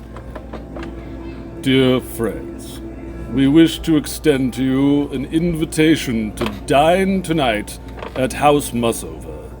We have opulent rooms in which you may repose before sallying forth on the Queen's mission on the morrow. Be advised, we have a worthy gift to bestow. And you think to yourself, how the fuck does he know about this? She said that we're supposed to be secret. How is he going to know about this? On the Queen's mission on the morrow. Be advised, we have a worthy gift to bestow upon you after dinner, as you have done the realm a great service this day. And it is signed Dannil Mussover. Now, you thinking back to the Queen, you know she told you to stay together. She didn't tell you you have to stay at the inn, so you think about it for a moment. Well, shall we see what the other one says? Yes, why don't you open the other one? So this one is blue. It's got a blue wax seal on it with 8 silver fleur-de-lis impressed onto the wax seal. And you crack it with your very refined thumb and open it up. Dearest gentle people and respected adventurers, the blessings of the Dannil upon you. You know that the Dannil is the name of the 10 gods. The Dannil upon you. You serve the Queen, and so do we, and that is why we must invite you to our home, which is blessed with such beautiful artwork and delicious food. Please dine with us within our compound, and also enjoy our lavish beds, of which we have many for you. We are humbled. By the way, this is in a higher voice. We are humbled to receive you in our abode, defenders of our treasured Queen. Oh yes, and we have a special gift for you, should you choose to stay with us. And it is signed Noémie Desrans. Now, Petra, you know that both of these names are the high seat of each of these noble houses who have signed this note. So this is already an incredible honor. And that these two houses are among the very most influential major houses in the land. So, who is the blue one signed by? Noémie Desrans. You know she is a 60-year-old woman with great fashion sense. She's a friend of my aunt's, likely. And this is a Borgonese house. Oui. It sounds like. Mm-hmm. Yeah. Do you know these?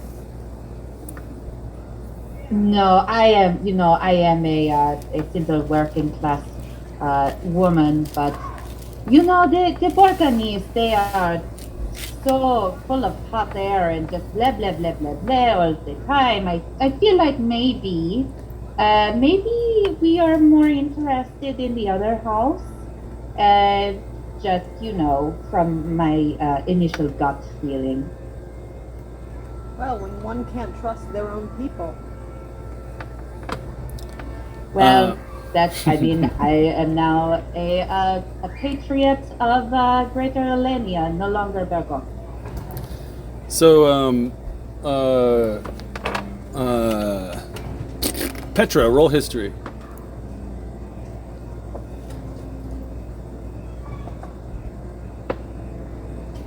I'm rolling great tonight, guys. 5. Woo! 5.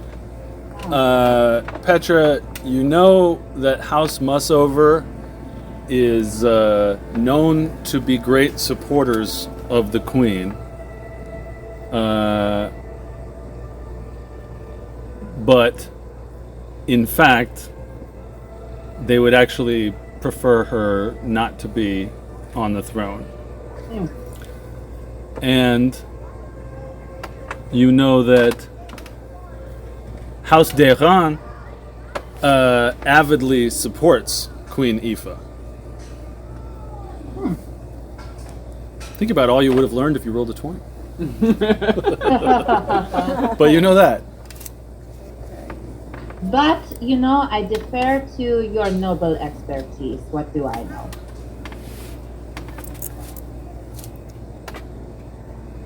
Thoughts, Una? I don't like any of it. I don't like what they're wearing. They're weird, and it seems creepy. What's your favorite color? Well, purple. Well played. Okay. Does the party have any inclinations regarding the Queen? Were they rather be with the people who support the Queen or the people who are against the Queen? Well, I mean, do you choose to share that information with the other two? We were brought here for no reason. We entered the throne room, got asked to do a quest, and then were attacked. I say we should look to the people who are not as supportive, and we may find the true answer. Well, I'm always eager to learn the truth of things. I am more than happy to go to this Red House. Has the group made a decision? I definitely did not want to go to the Borganese house, so Oh. this is great. So she's like, yeah, that's a great idea. Yeah, no, this is great. If you want to. at least there'd be food. So So you start walking through the streets. Fortunately, Ms. Stuyvesant knows exactly how to get to the Mussover compound. I placed a map of the city out in front of them, Laura. It's similar to the screenshot I put in the Facebook thing, just to give you an idea. So you start walking from the castle off to the east, getting closer to the nobles' quarter. As you walk through the streets, you see a lot of people carrying rapiers or daggers that have jeweled handles and are decorated. Almost every man has a decorated dagger or rapier at their hip, and some women do too.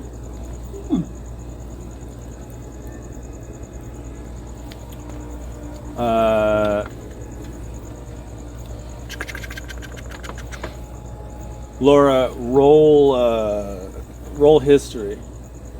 All right. That is an 8. Oh my. Mm-hmm. I did not go to school. I don't. You know, You know that people use these for dueling, and that dueling is a law of this land. Perhaps your noble friend has more information. I have never understood the noble desire to just go poke each other with these shiny swords. Don't they have better things to do? No. It's an ancient art. An art or a waste of time? Well, you could say that about any kind of art, could you not? Touche. So, Petra, you know exactly what these things are about. You know that it is the law in this land that in order to become an adult, you must win a duel against someone else.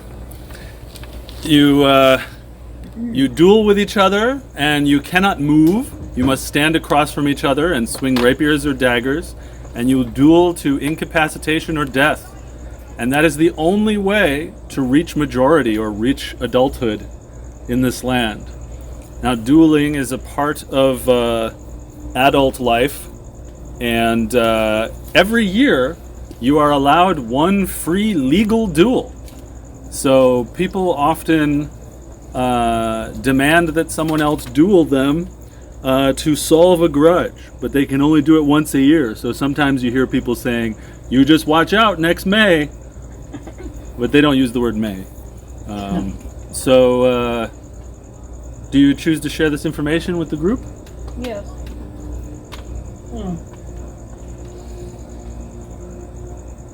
And you keep walking. Yeah. All right. So soon you arrive at the Mussover compound. You see a lot of houses painted red, arranged in a circle around a courtyard with rolling fields.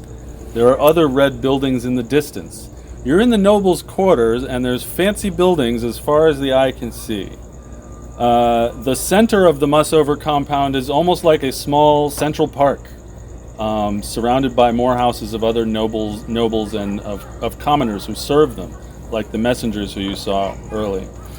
In this park is plenty of space. Someone could skeet shoot or do target practice there. You walk up to the main house. It is big, it's painted red, it is the most opulent and impressive. It is clearly the home of the high seat of House Mussover. You come to the gates and are greeted by guards who look at you like they'd rather skewer you or turn you away than let you into the building. What do you do? Petra, can you show them the letter? Yes.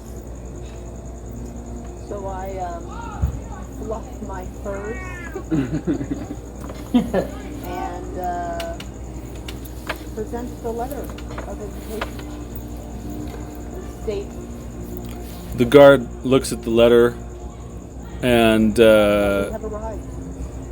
he's a puffy, ruddy-faced man, looks like an alcoholic with a big mustache, with whatever they call those things on his nose, capillaries on his nose, but dangerous nonetheless.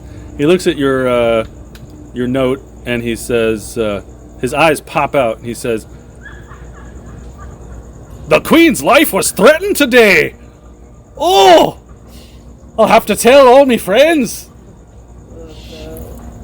This is terrible! What is this mission they're talking about in this letter? Oh my! Sir, Oh, of course, milady. I'm happy to keep my mouth shut." He holds out his hand to you.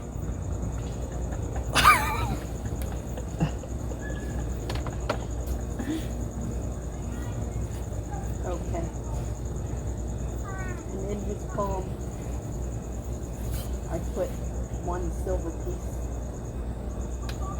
He looks at the silver piece and then looks back at you. He says, "Okay, my lady. My lips are sealed. Roll insight."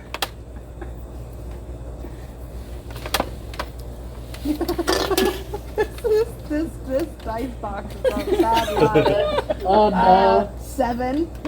7. He looks like he is absolutely telling you the truth. And he tucks away the silver piece and says, "My lady, clearly you have an invitation to the house." And he steps aside and ushers you in. The door opens up and there is a very, very classy butler. Everything a butler should be. "Oh, hello! Welcome to House Mussover." He's got chops on his on the sides of his face, mutton chops. He looks like a tall, slender, too tall, too slender, too used to this sort of thing. "Right this way. My name is Greenshanks. Welcome to House Mussover. I love to serve the House of Mussover." And he ushers you in. You're ushered in, and footmen, guards, maids are all there, and maids in frilly dresses come out with silver platters. Greenshanks says, "We were expecting you, and we knew you'd choose to come to our house." And the maids have silver platters with little hot towels on them. You know, Una, you still have a little bit of blood on your face. So do you, Petra. So the hot towels are enjoyable. There's another one of the maids has a bunch of little shot glasses of what look like limoncello or something on a silver platter, and she offers them to you. One of the maids. Can I on those the alcohol? Can I do detect poison just to make sure Sure. everything's on the up and up? Sure. Yeah. You. Yeah. As you do it, everyone in the foyer, in this opulent wooden foyer, is super taken aback, and like they're like, Oh sure, right. Okay. "Oh my goodness, what are you casting?" And Yeah, right. Greenshanks almost looks like he's gonna crap himself. And All right. one of the maids is like gonna scream and run out of the room, but then they see that you just settle a little. Yes, I am sorry. It is a cultural difference in Bergon. We always greet each other this way. I am sorry. I am still learning. Oh my! Greenshanks pads at his neck with a kerchief. He's he's a very dapper man, but he's not used to any kind of battle. The most action he's ever seen in a long time. Yeah. One of the maids has dropped one of the hot towels on the floor. She looks very embarrassed. There's a very old sort of head maid lady who gives her a really dirty look, like she's going to paddle her later. But your spell reveals that the limoncellos are not poison. Cool. It also, for what it's worth, it's anything within 30 feet. Just, if it's poisoned or diseased or whatever. You don't notice any poison in the room. One of the maids appears to have a tumor that she doesn't know about. Well, that's too bad. And I will be seeing her. Doctor. One of the And I am very good at my job. one of the maids appears to have a tumor within her, but she looks so happy you assume she doesn't know about it. Right. Oh my god! Wow. Well, she's casting detect disease and poison. Greenshank says, "By the way, I really love your mask. It is very stylish." For the record, she's not wearing a mask. She is now. Oh, sure. If you Thank you. Yes, it is all the rage on the other side of the sea. if you don't want to be wearing a mask, you don't have to. It's up to you. God, that's I feel like maybe that's more of a battlefield thing. I don't know. Okay, It's so a good compromise. yeah. So he sees it in your hand and he's like, "Oh, very interesting." That's right. many though. So So they're offering you hot towels and limoncello. Anybody doing anything with it? Oh, I'd like to drink some. Absolutely. Cheers, Una. Thank you. How many do you drink, Una? How many is on a tray? 6. I just take the tray as if they're handing those out to me. Uh-huh. That's your own personal tray. It's like, thank you. I just take it. Everyone in the room looks absolutely scandalized by this 16-year-old who's dressed in sails, who's chugging all the limoncellos. She's just chugging all the limoncellos in the room. I'm going to put Sooty back inside. Welcome to our home. Please, please, get another tray. They bring out another tray of limoncellos. I'll be right back. They're not poison. Oh, it's a different kind of poison. We don't have those on the boat.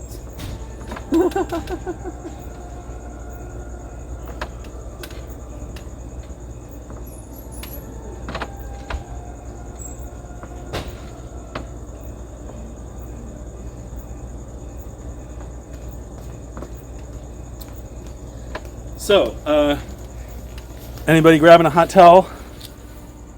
Oh yeah. I mean, I Why want not? those too. Rubbing some hot towels on your faces. And Green Shanks was wonderful. Right this way. Would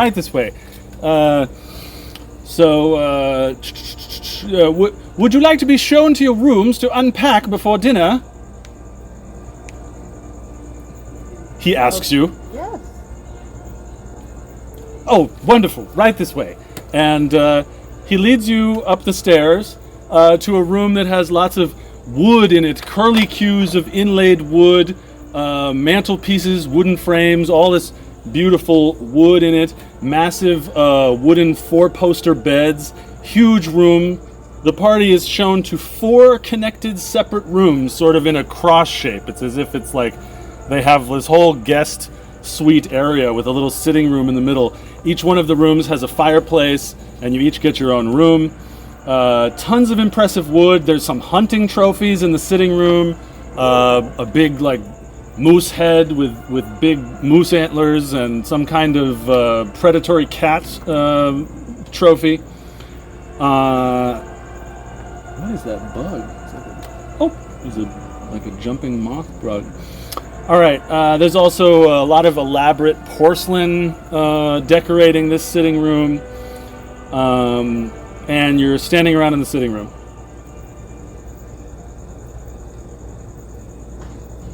Wish I could have gotten the moose that big. Well, you are young yet. Perhaps one day you shall. Perhaps.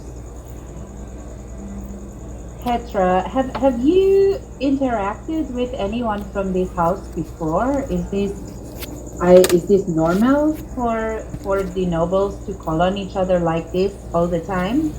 I have never seen so many hot towels. So I'm glad that you inspected them. Yes, I need to be a little bit less gung-ho, but you need to be very careful about these things. I will try to be more surreptitious. Well, I'm not complaining like you told the caster man. You fuck around and you find out. So I'm happy. Is right? I like this phrase. I have not heard it, but I like it. It's an idiom here in these lands that I learned.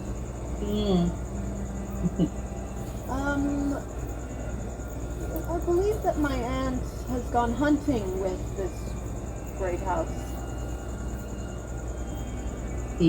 Has she told you anything or warned you about anything? Just that they're better hunters. Well, it certainly looks that way. No, nothing alarming. Petra, you know that House Mussover has a young lady named Alia who's 22 years old and loves dueling. And is your character into women? My character is into everyone. And your character thinks she's kind of cute and smart. So you know about her. And let's see. Well, I'm not going to tell the group that. You also Keeps it close. Makes sense. Ah, you also know you have a friend that you'd rather not be friends with named Natanas, who is an insane young drunk of the Mussover family, always getting in fights, not great to take on a hunt. Well, I will tell them that. all right. Steer clear of the drunk. That is usually good advice. Of course. So, do you all put your stuff away in your various rooms?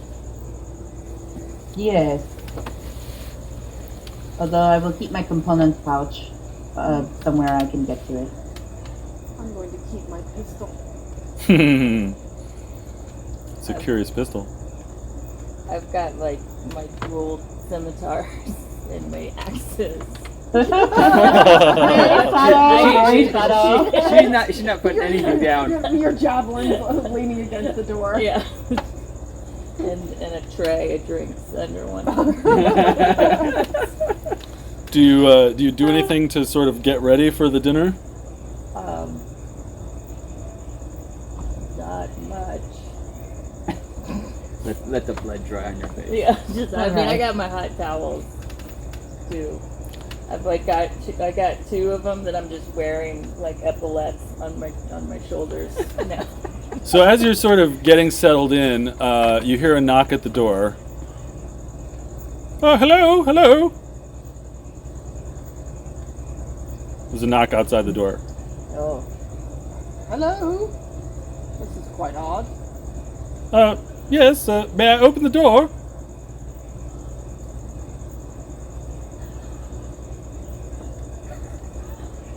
Maybe say who is calling. Oh, yes, my name is, I'm a footman here. My name is Joshua. what's a footman? The guard. Someone who gets kicked. Just a footman. Not even a guard, just a Oh, footman. Yeah. I suppose you don't want to open the door. That's fine. Well, just letting you know, you're called to dinner. I was sent to escort you down, but you can do as you like. Ha ha ha. Thank you. We will do as we like. You hear his footsteps walking away down the hallway.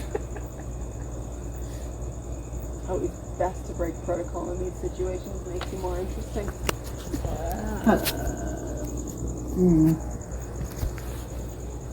So shall we go down? Yeah, I am hungry. That is. Go down. Are you We'll have some more of those lemon chili. So you said you're just bringing your pistol and you're just bringing your components, but you're not bringing your other weapons or anything? I mean, I've got a big old war hammer, but I feel like I'm not going to be able to get away with that. I'm only gonna bring my pistol to dinner. I don't think I can get away with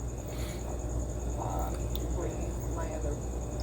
That sounds like a good bumper sticker. I'm only going to bring my pistol to dinner. I mean, It's a rapier I've been kind of to a place. lot of these dinners and don't remember people bringing their rapiers and whips. This is too much.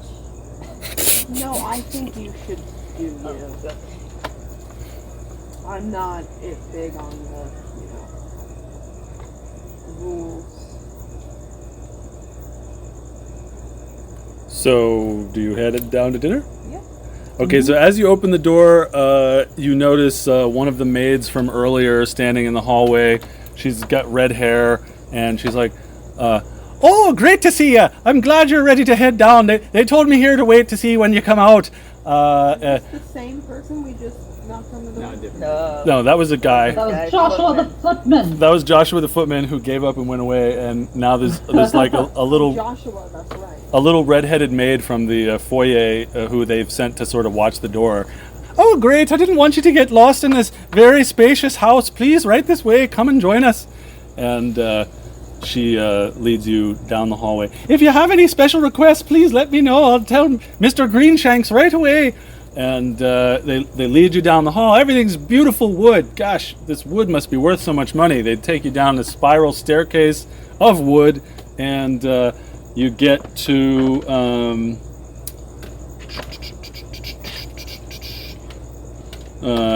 a parlor. And you enter the parlor. There's a lot of leather chairs. It feels very like 1800s man. Lots of leather, lots of thick, chunky wood, a boar's head on the wall. You're, oh, right this way. I'll take you to Dannil.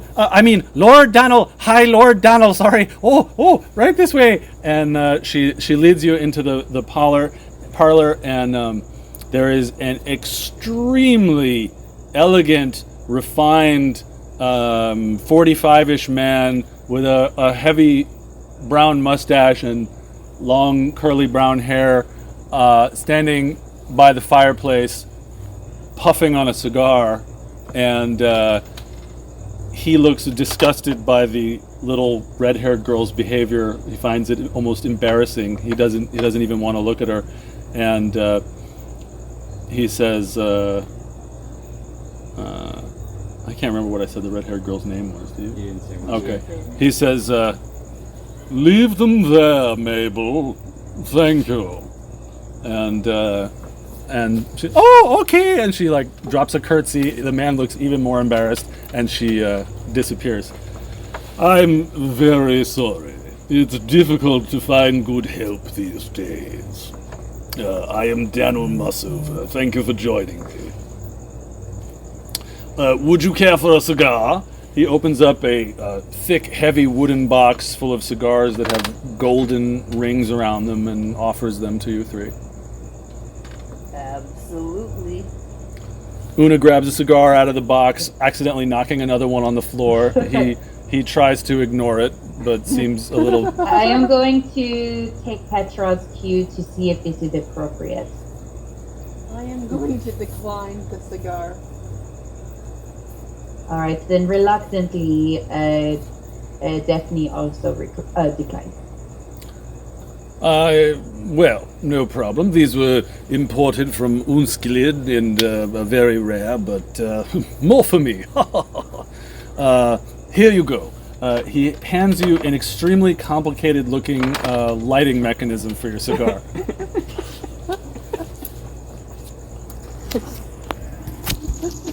They just take it and hand it to Petra. I take it and twirl the thing and unscrew the thing and put my finger in the thing and light the cigar for her. So the flame shoots out of the thing, like burning the whole front of the cigar. You've never smoked something like this before, and make a Constitution roll.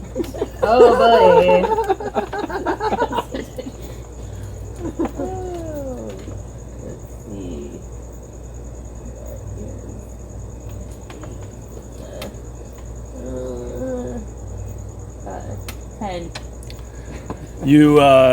You fall into a fit of coughing. Just cough, holding the cigar away. And Mussover's, face is may as well be carved out of a cliff, but he looks a little sad for the turn of events. He's not happy with the complete lack of poshness that's happening over there. I hear you saved the Queen's life today. Congratulations. Thank you. What are your thoughts on the value and use of copper? He fingers his mustache and puffs on his cigar.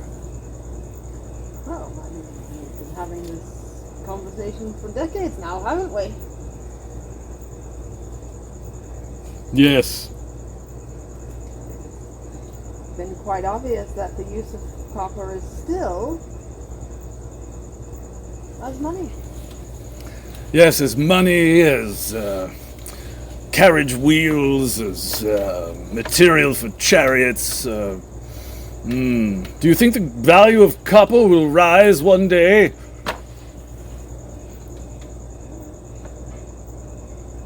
They stopped using it for chariot wheels? He looks directly at Daphne. He says, "What do you think about the value of copper?" And puffs on his cigar. Well, to be honest, it is mostly outside of my purview, except I find that it makes tools too soft to use in my line of work. So I don't really have an opinion about it broadly. Daphne, make a investigation roll.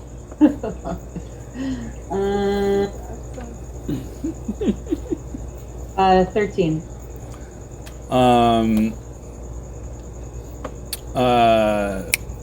Petra, make a investigation roll.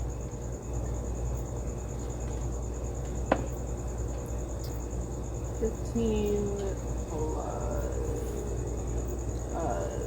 16. So Petra, you sort of look around the room and start piecing together clues Kaiser Soze style, like you're figuring out the end of The Usual Suspects, and you see like a little statue made of copper on the mantle that has a man holding a pickaxe, and you see like a nugget of copper on his desk with a little mine cart next to it, and all of a sudden you remember that your Aunt Agatha talked to you about the fact that the major part of the Mussover fortunes come from a copper mine that they have in the north, and that copper mining is very dear to their hearts. And so he looks at Una and says, "I imagine you have need of copper in your line of work as well."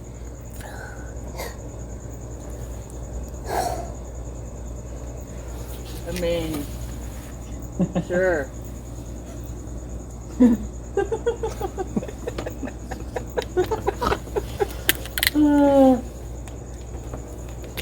There's like straps on the crates. There's parts of the ship. Sure. I see. He puffs on his cigar a little bit more. You know, at first we used wizards to mine the ore. Then recently the workshop started making machines for us. They're just incredible. They leave a lot to be desired, a lot of steam, a lot of casualties in their use, but I can see how one day one of these machines might do as much work as one wizard. Maybe. What think you, Daphne? About the work of the wizard, I think she's having trouble kind of like thought like this is totally outside of her purview. Well, I think, wizards need to be very careful because she's just like going out of her ass. But absolutely, it's yes. His mustache is turned down even more than you could imagine. Roll insight, Daphne. All right, that I'm actually not bad at. 17. You can tell that this is not going well, and that it might be better to somehow ingratiate the group to Mr. Mussover. Well, okay, so here's my question. Like, I know Petra has clocked the copper of it all, but we haven't, right? So we're like, what the fuck is he talking about? So you realize it's not going well and that it would be a good idea to make it go well. Petra, do you wish to share the information in one way or another? Well, yes. I suppose that I will step in and say that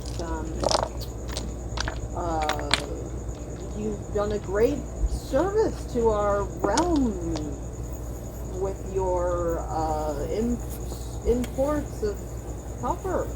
And you're mining with your wizards and your... Tell us more about your machines. Yes, they are very impressive. She'll take the cue and like, oh. Mm-hmm. He smiles a little bit. Ah, yes, you recognize the value of copper, I see. Hmm. Mm-hmm.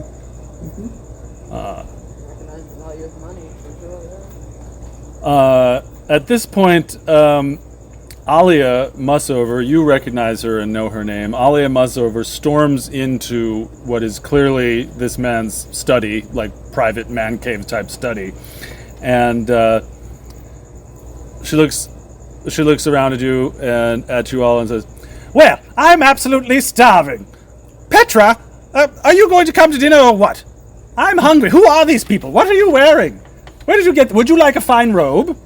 I'm happy to help you. I have many fine robes for you." Oh, I love it. Well, it's very fashionable, on the cutting edge, I would say. Do you enjoy boats? Something about your garments speak of boats to me. Yeah. Wonderful. Well, I'm starving. I hear that the first course would be a salad with escargot, as they call them, snails, oysters, clams, all in the salad. I'm very excited. Shall we eat, Father? He looks at her, just kind of annoyed with her impetuosity, and but loving because he's her father, and says, "I suppose so. I was just asking them about copper." And she says, "No one wants to talk about your copper, Daddy. Let's go." And she takes Una and Petra by the hand and pulls them to the other door on the other side of the study, and basically ushering you all into a dining room. You go into this big-ass dining room. There's a long table. There's a lot of people sitting at the table. There's Dannil, of course, is at the head of the table as the high seat of the house. Alia is sitting near him. Down the other end of the table is at the other end of the table, the foot of the table, is a befuddled-seeming old man. Almost like a Uncle Fester vibe, but a noble. There's a bunch of other people of varying ages at the table. A total of 1, 2, 3, 4, 5, 6, 7, 8 other people. So it's a large table, and everyone sits down. Greenshanks sort of comes in and ushers you to your seats, points to where each of you is supposed to be sitting. There are multiple little plates and little knives and forks and spoons all arranged around the plates in a very complicated way. Do you take your seats? Yes? You take your seats. Greenshanks says, "Wonderful, dinner is served." And he steps out of the room, and footmen rush in and place these just huge, elaborate salads in front of you. There's oysters, perhaps one of these little spoons is just for the oyster. There's snails, clams, and all sorts of different types of vegetables. And everyone at the table looks to Dannil, who slowly raises his tiny little oyster fork and says, "Let's enjoy." And he grabs himself an oyster and starts eating. Does everyone else also start to eat? The rest of the family takes their cue from him, and they start to eat as well. All right. Alia, it's so good to see you, Petra. You look dashing in your furry cape. Wonderful. Have you been hunting recently? Oh yes, I just procured this new fur from my last hunt. Thank you. Beautiful, beautiful fur. Everyone has the same accent. Oh well. Life goes on. I'll work on Alia's voice for next time. Beautiful cape. Wonderful. Oh. Oh yes, what a beautiful cape. Beautiful, looks wonderful on you. And you. So tell me about your anything that has to do with a boat, that has to do with you. I love boats. Sometimes I go down to the harbor just to stare at them. Well, I've worked on boats my whole life. I was born on a boat. Well, found on a boat. So yeah, boats. Wonderful.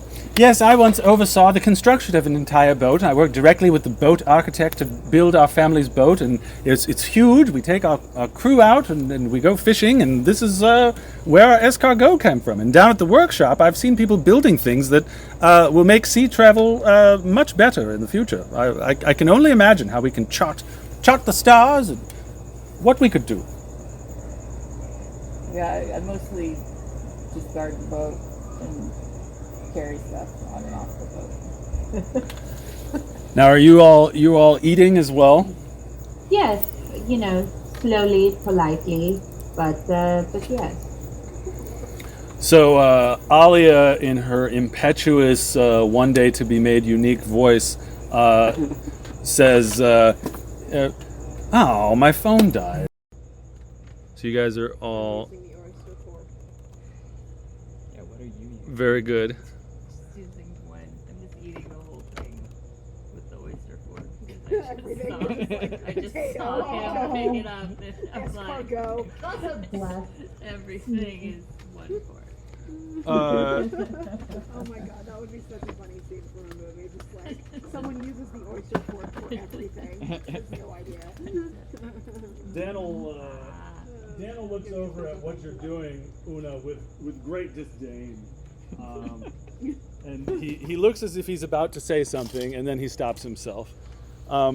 Sitting next to you, Una, is a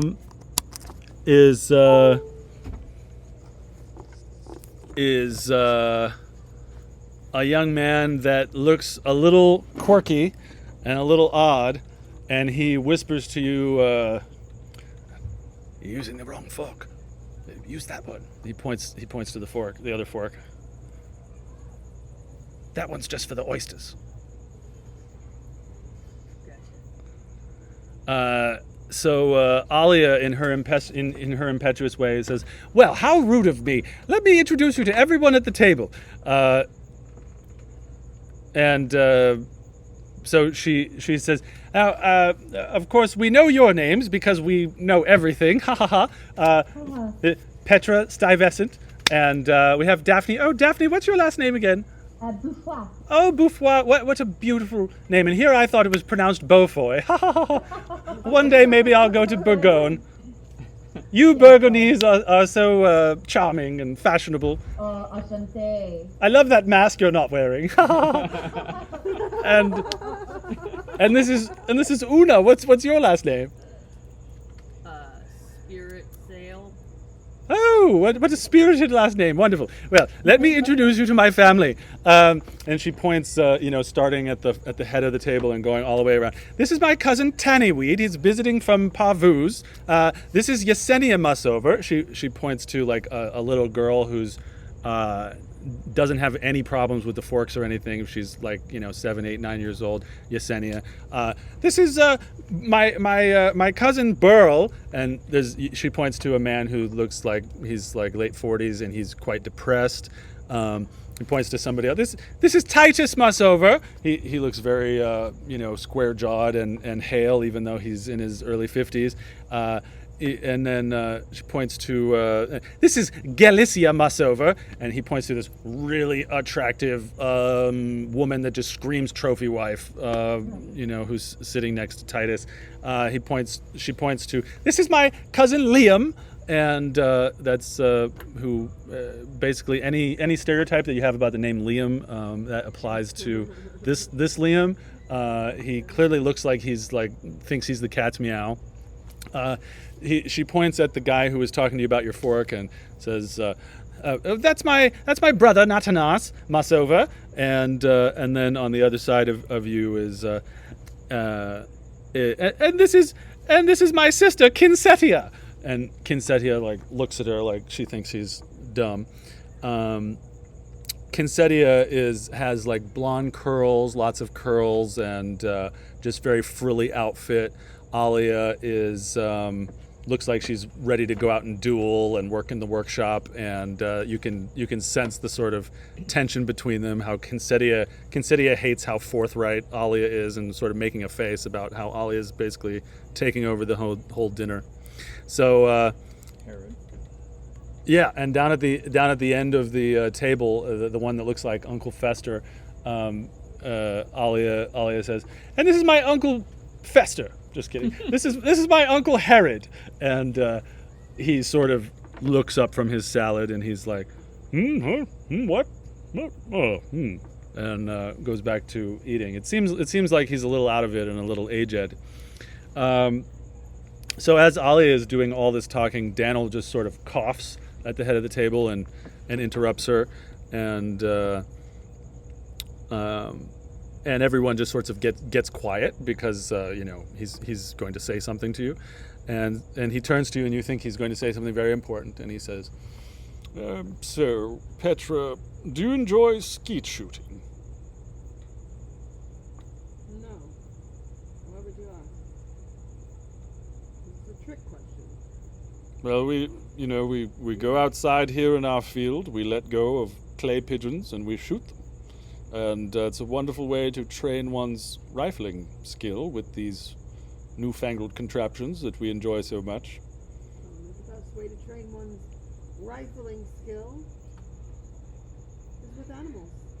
Real animals that you can eat and stuff and display. Oh, yes. Well, I've killed many an animal in my time. I'm sure you've seen my trophies throughout the house. I'm sure you've seen ours as well. Yes, perhaps we will go hunting together one day. Perhaps we shall. And Una, do you enjoy shooting, skeet, and animals? Animals, yes. Shooting, no. I'm not into that. At this point, everybody's finished their crazy salads, and the footmen come in and take the salads out, and then they come back in with a big, giant lobster for each person, and lobster crackers and all sorts of weird little forks are around the thing, and everybody gets this big, giant lobster in front of them. Do you start eating them? Yes. Lobsters. To be peasant food. Well, they were known as peasant food about 100 years ago, but when my uncle brought them up and prepared them in this manner, you know that the nobility embraced them. It's always to do with the manner. Was that? It's always to do with the manner. The manor or the manor? The manner in the manor. Yes, and our manor reigns supreme, especially a lobster. Please enjoy. There's like a big like cup of butter stuff next to your lobster and everything. So I have a question for you all. Aoife's reign is nothing but a pattern of dancing lights. This is my opinion. A mesmer, a magic lantern. What proof do we have of the prosperity about which she crows daily via the printing press and official proclamation? Can her false words be heard in the alleys of the chop where children starve and safety is but a daydream? Oh no. The throne would be much better served.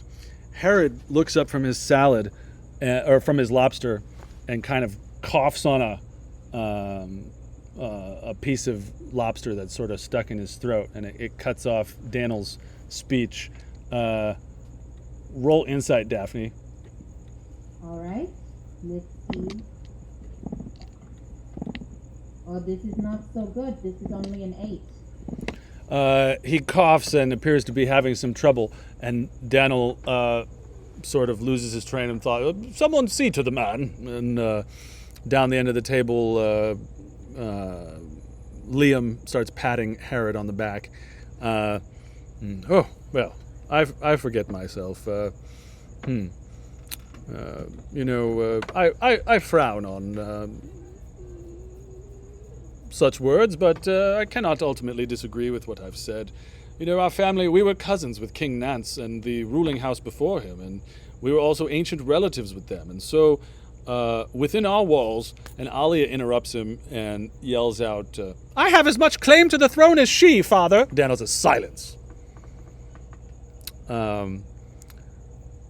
Herod Herod looks up from his lobster and says, "Oh, better tell these nice young people about your other pastimes, dear."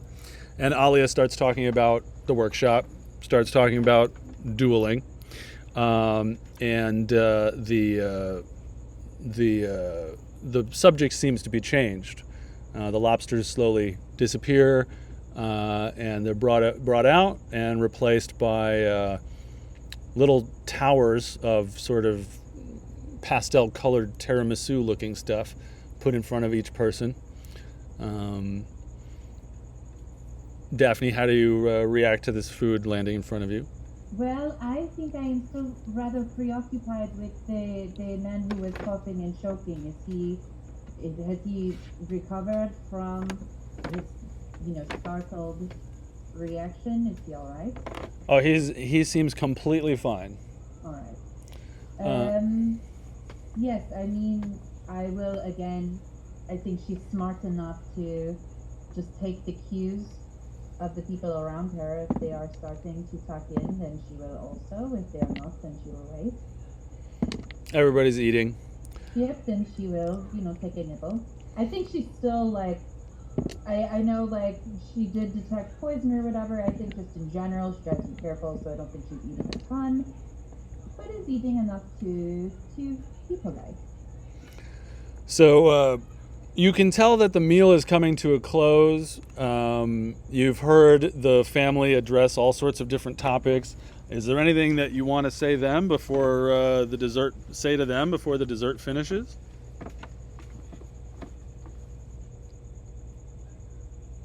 Well, we were so pleased to receive your invitation. We were wondering, or at least I was wondering. I have not personally really rubbed elbows with the nobles. If what perhaps caught your attention? Dannil smiles at you. Well, you saved the queen's life, and a person with that kind of talent is a person we would like to have by our side. Cheers to this. Salud. Now, my question for you, my Borgonese friend, what are your thoughts on the queen? And the queen, well, as a member of the working class, who sits the throne has not made a big difference to me in my day-to-day. She seems... I was not very impressed with her during the combat. She just sort of hid. You would like to see perhaps a leader able to defend themselves. Oh, really? She just hid during the combat, you say? That's interesting to hear because she's always been rather an athletic woman, and during the War of Succession, she once defended herself against some people who broke into her home. So it's interesting to hear that she... Maybe she was having a bad day. We don't know. Yes, well... the queen is a wonderful woman, but it is subjective as to whether her claim to the throne is sufficient. And you, young lady, what do you think of the prosperity that the queen is always talking about in public? Do you see this in your day-to-day? My day-to-day is mostly on a boat, not here, so... Is your life a prosperous one? No. Yes. I've been in debt my whole life, and somehow I'm more in debt now than when it started. He seems to roll insight.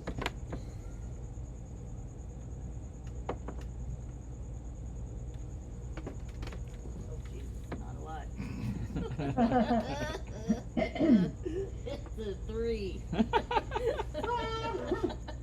You can't read his expression. After you say what you say, there's a silence at the table, and Dannil's carved from the cliff face is still, and you can't really read his face. He turns to the rest of the table. You see, prosperity is not everywhere. By this time, you've all finished your desserts. The desserts are spirited away and are replaced with an aperitif in front of you, and the tables are cleaned. Wines and brandies are brought out. Dannil tosses a bone to a pair of hounds that are in the corner, very large hounds that have been looking hungrily at your food this entire time. And he says, well, I thank you all for staying with us. Now, as you know, in our letter, we promised you a gift. I think it is time for us to bring out your gifts. Some of the things you have said tonight have appalled me, but others have encouraged me that we should ally ourselves and work together. So, we wish to help you on your mission to the Queen. For the Queen. And he gestures to Greenshanks.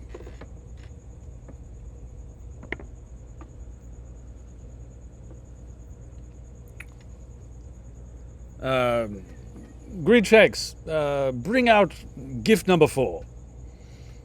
And Greenshanks bows and starts to leave the room, and then he says, wait, Greenshanks, one moment.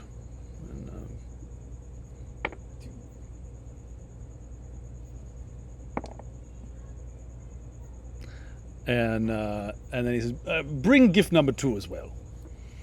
And Greenshanks bows and leaves the room. And he comes back into the room with a few footmen.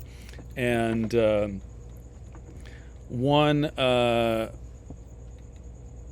Greenshanks is carrying like a wooden cube like this. And the footmen are... carrying a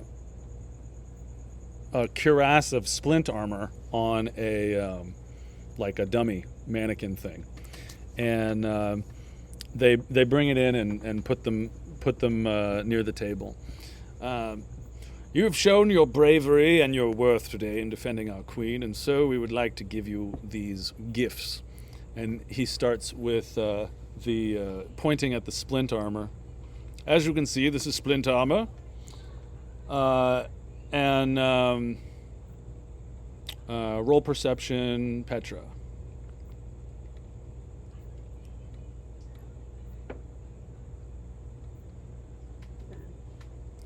It's very shiny. As you can really nice. as you can see, this is splint armor, and it is enhanced with copper. This is copper. Splint armor. We'd like to give it to you. It's been in our family for generations, and well, not generations, but a good 100 years. And we'd like you to wear it as you carry out the work of the Queen. You notice that there's the house seal of House Mussover is on the left shoulder of the splint armor. So we'll have this placed up in your rooms right now. Greenshanks, and Greenshanks brings it upstairs, probably to put it in your sitting room.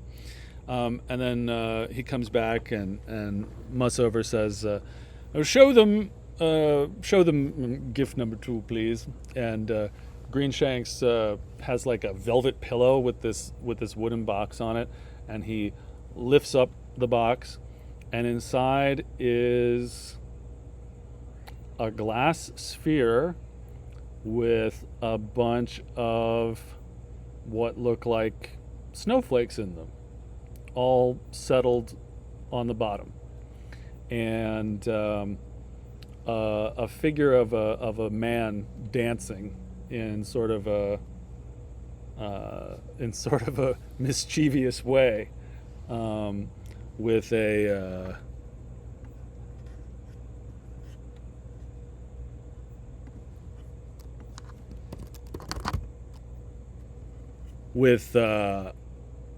coyote next to him. There's a man dancing a mischievous jig with a coyote next to him.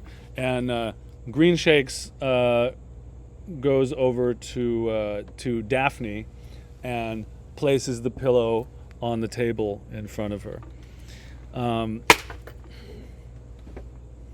There goes that.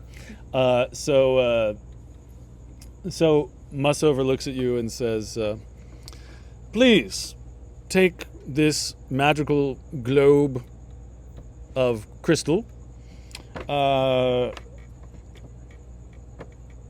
will tell you this. It's been in our family for 200 years. One day, an assassin crept into my study. And I didn't see him until the last moment. He was standing behind me, and he put a blade to my throat. My hand happened to be on this snow globe. I thought it was nothing but a paperweight at the time. As he attempted to slit my throat, my skin turned to stone, and his blade glanced off me. Of course, I turned and killed the man instantly. At this point, I became curious about the globe, which, as I said, has been passed down in our family, but I knew nothing more about it. I took it into battle. I thought perhaps it will protect me. I stood against my enemy. He was cloaked in armor, and I was only in a bit of this and that for armor. Let's say cloth, padded armor. So I placed my hand on the snow globe to see what would happen. And a flock of geese emerged from the man's mouth and flew away. Fortunately, because I'm such a good fighter, I nonetheless dispatched him. But at that point, the man was not harmed by the geese. At that point, I put the globe away. We know not much of this globe, but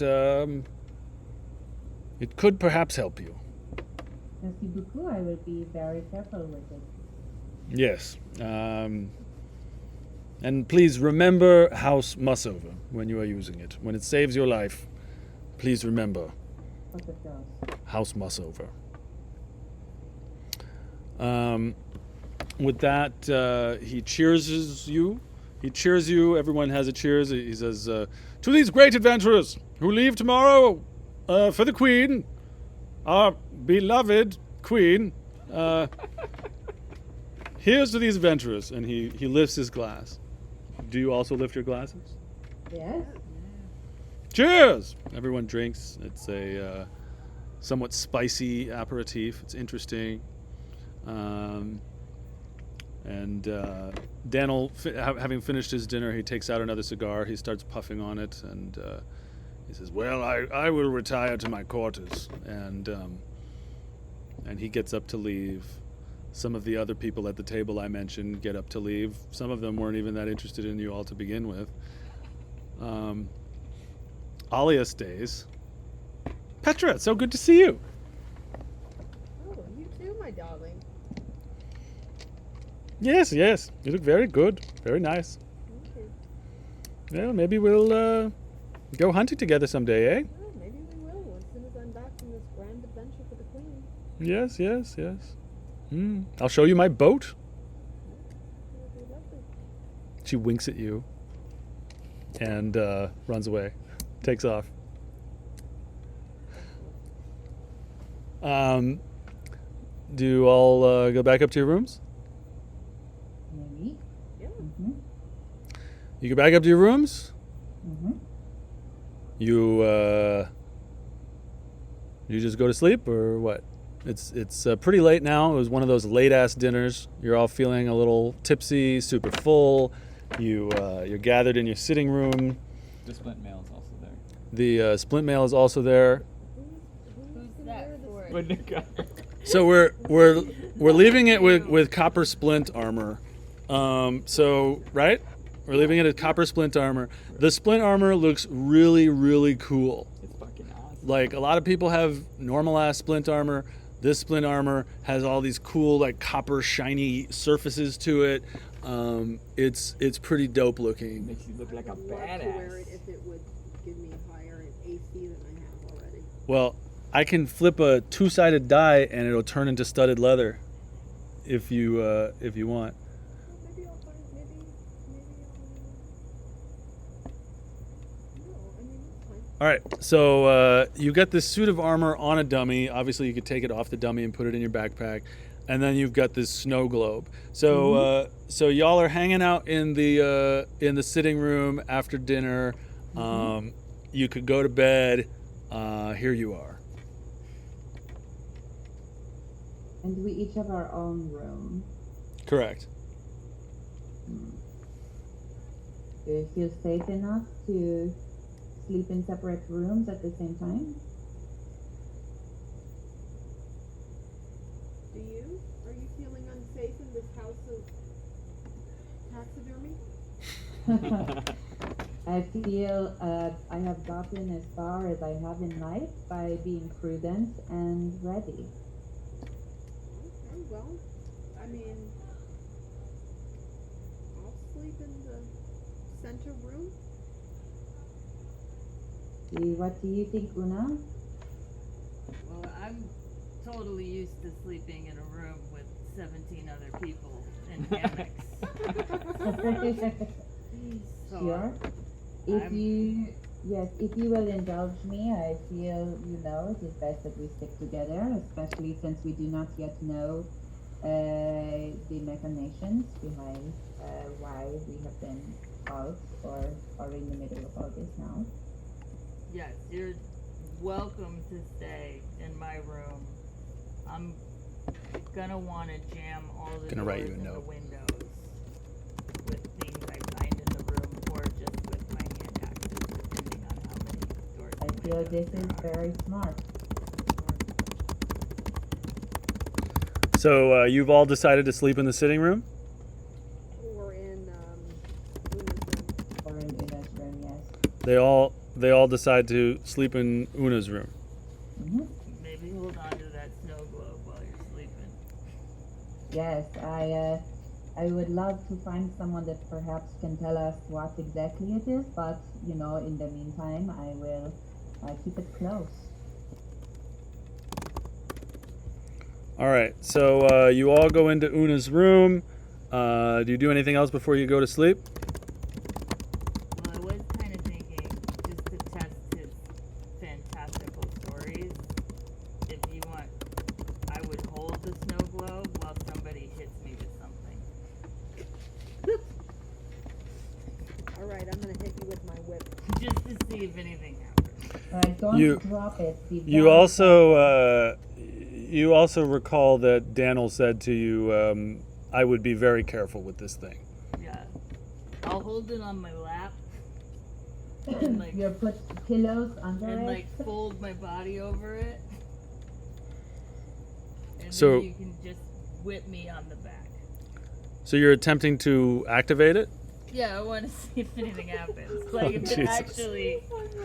I'm looking at You're activating at it? Una. Yeah, I just want to see if it really I mean, does I'm something. looking Okay. at Daphne. Let me try. I'll ask you. Do you Hold want on. to hit her, or do you want I- me to? I just Well- want to know if it's Doctor? full of shit. Okay, so I just wrote you a note. okay, hang on one second. I mean, I leave it to the group. I don't have to do that. Yeah, I know. That's I know. my inclination. Okay, roll. She's gonna kill this roll. Roll Arcana. Oh. That's not gonna happen. She's gonna be great at that. I just rolled a. just rolled a 20. Wow, that's pretty good. What are your modifiers? Rolled a nat 20. Did you roll a natural 20? Oh my god! So Una, Wow! Una, you know, in between killing people and working on the deck, You often like to sit towards the edge of the deck and stare into the open sea and feel the force of magics moving through the globe and the planet. And as you're holding this crystal globe, you get a feeling. You're reminded of the feelings that you got from the ocean. And you get two feelings. One feeling that you get is that you should be very careful with this orb, and the other feeling that you get is that you should think about something to focus the energy of the orb upon. You must pick something to point at with the energy of the globe. Could I ask, like, something in the whole world of something, or something like spiritual, or Probably something you see. You have to target. something you? Oh, Hey. Okay. Sorry. Pick something that you see to channel the energies at. Okay. Okay. Don't do In that. the room that we're in, there's like a big, like stag head. Uh-huh. You know, it's like huge. Oh my antlers. god. And it's like high right over the fireplace in our room, and there's Let me do just this a one, big, it's fun. a big old stag head up on top of there, and I'm looking at that. All right. Roll this die. Whoa. Is that a D100? Uh-huh, yeah. It's a fun one. Okay, that is Don't say anything, Michael. We'll talk about it. That is a 95. Okay, hang on. Okay, hang on. Okay, great. Everybody make a Constitution saving throw. Oh, wonderful.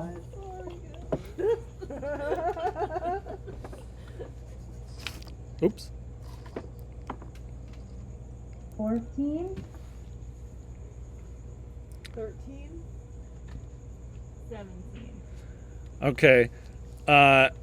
A blinding burst of psychedelic swirling color explodes out of the globe, filling the entire room. Una, you've never seen anything like this. Neither have you two, and you two are blinded. It's so bright that you are both completely blinded and you can't see anything. I Una- think perhaps from now on I should hold on to the globe. Una, the colors fade from your vision, Una, and you see your two friends sort of touching around in front of themselves, trying to figure out where they are. What do you say or do? Well, it works.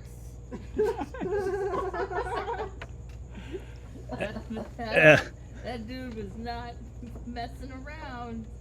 Daphne, do you extend your hand out, hoping to take the orb from her? No, because I cannot see, I will drop it. I'm going to say, until we get this all figured out, be careful with it. Do not do anything with it again. And when I am better, I am taking it back. Okay, a minute passes, and you regain your eyesight. Although, Now I will extend my hand. Keep it play. Oh, here you go. and there are still like when you've been staring at the sun. There's still like burned images of everything in the room is still lingering in your eyesight, but you can still see. Julie, roll a d20.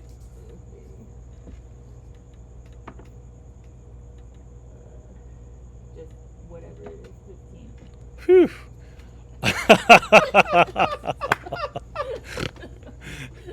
Nothing much happens. You hand it to her. Daphne, what do you do with it? What do I do with it? I can't see anyone's faces, so I have no idea what's happening. Just laughing. We're just all laughing. tilt it up a little bit so I guess she can see my face. So you take the orb from her, Daphne? I will, yes, I will wrap it in like a cloth.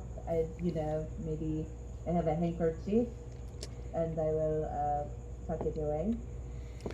Okay, you tuck it away. Now, do you all go to sleep, or what else do you do? That was a little too much excitement for me for the That's night. right. I think I'm gonna try to go to sleep unless the barbarian tries to cuddle any more balls. Are you all doing any more watches? I mean, Una, weren't you saying that you were like Yeah, I'm gonna jam all the doors and windows. How many windows or doors or? There's a couple windows. There's one door to the room, and there's 4 windows. Okay. What should she roll to see if she successfully fills them all? You're doing your personal room, or are you doing the main room? Well, we're all. They're all in her whatever room. room we're sleeping in. Una's I'm trying room. to jam so the door can't be opened and so the Is it athletics? windows can't be opened. It's usually like acrobatics, unless you're trying to like strength smash it in. Would it be? Yeah. How are you jamming shut the windows? I mean, I was thinking of doing something like taking. Well, first I guess I would check like what's outside the window, like how much, like what floor are we on? Is it a drop? You're on the 3rd floor. But I would just take like a piece of wood, which if I didn't have, I might just.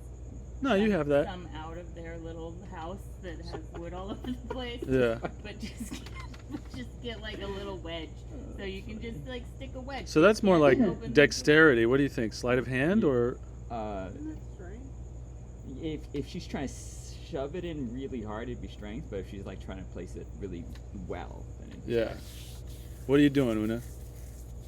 Which one of those things are you doing?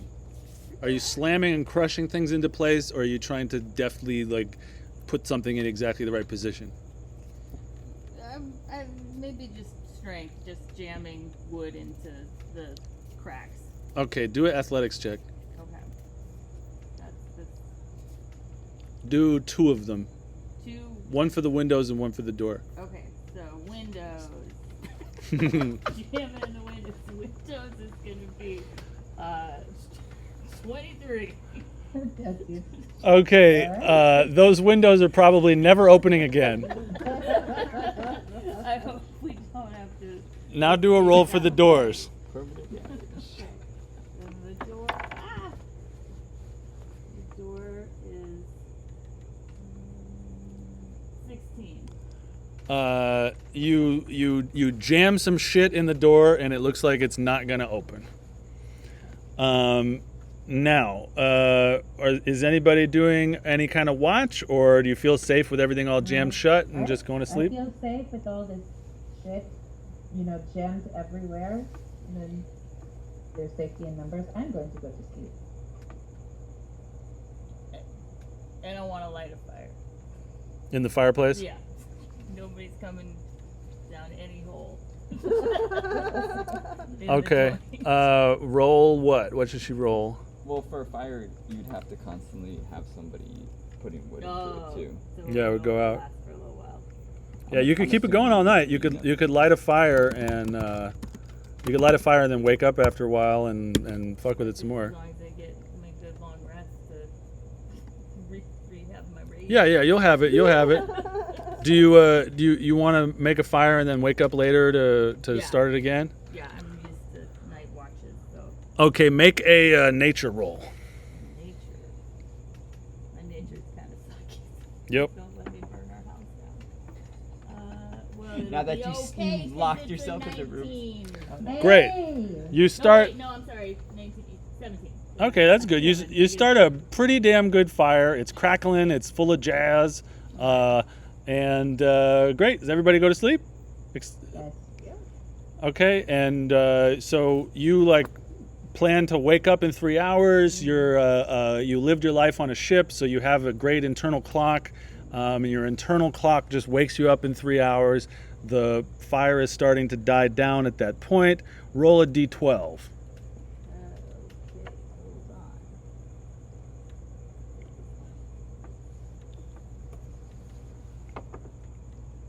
Oh, that's That's not great. 3. A 3. So as you're working on the fire, you hear voices down in the courtyard. Do you look out the window? Yes. I don't open it, but look out. Can't open it. You see some shadowy shapes downstairs. You can't make out who they are. Roll perception.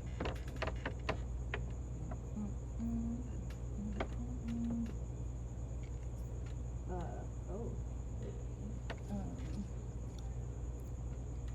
11. 11. Well, you only hear bits and pieces of what they're saying, but it sounds like a couple of drunk, like 40, 50-year-old members of the family sitting out in the courtyard. Maybe they were people from dinner, maybe not. You can't really tell. You just hear bits and pieces of what they're saying. Stuff like, "Well, how about that girl with the oyster fork? Oh, jeez." And you hear some more babbling, and then you hear like, "Oh, wonder how they feel about the queen. Saved her life, huh?" And you hear some more laughing. You know, the voices sort of echo through the courtyard a little bit, and you hear someone like spill their beer. You hear other muffled words and stuff, and then you hear, "Here they gave her the globe. The globe! Can you believe it?" And some more laughing and chuckling, and you hear. "You see that mask that one was carrying? What a mask! I saw one of those. When they had the plague down in the People's Cove. Somebody had one of those." The guy kind of like chokes on his beer, you know, and they wander. You hear them walking down the courtyard, so you can no longer hear them anymore. So you relight the fire, and do you go back to sleep the rest of the night, or do you wake up again 3 hours from then? Yeah. What? I'm gonna keep the fire going. Okay, so you wake up again 3 hours later. Roll a d12.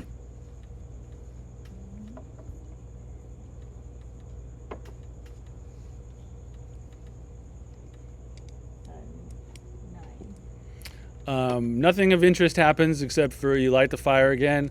You go back to sleep. 2 hours pass. 8 hours has passed. The sun is coming up. It's around 6 a.m.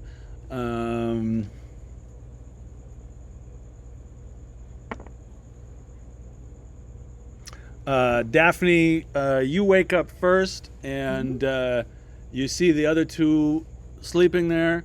You see that the sun is starting to rise. What do you do? What do you do? The other two are asleep. You wake up first. What do you do? I will wake up the others. I have nothing to do beforehand. You rise and shine.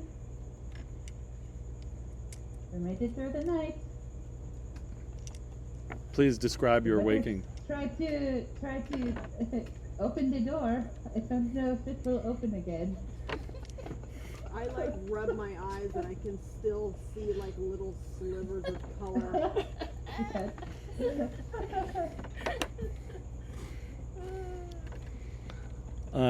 Julie, do you want to fuck with the door? Yeah, I gotta go Una?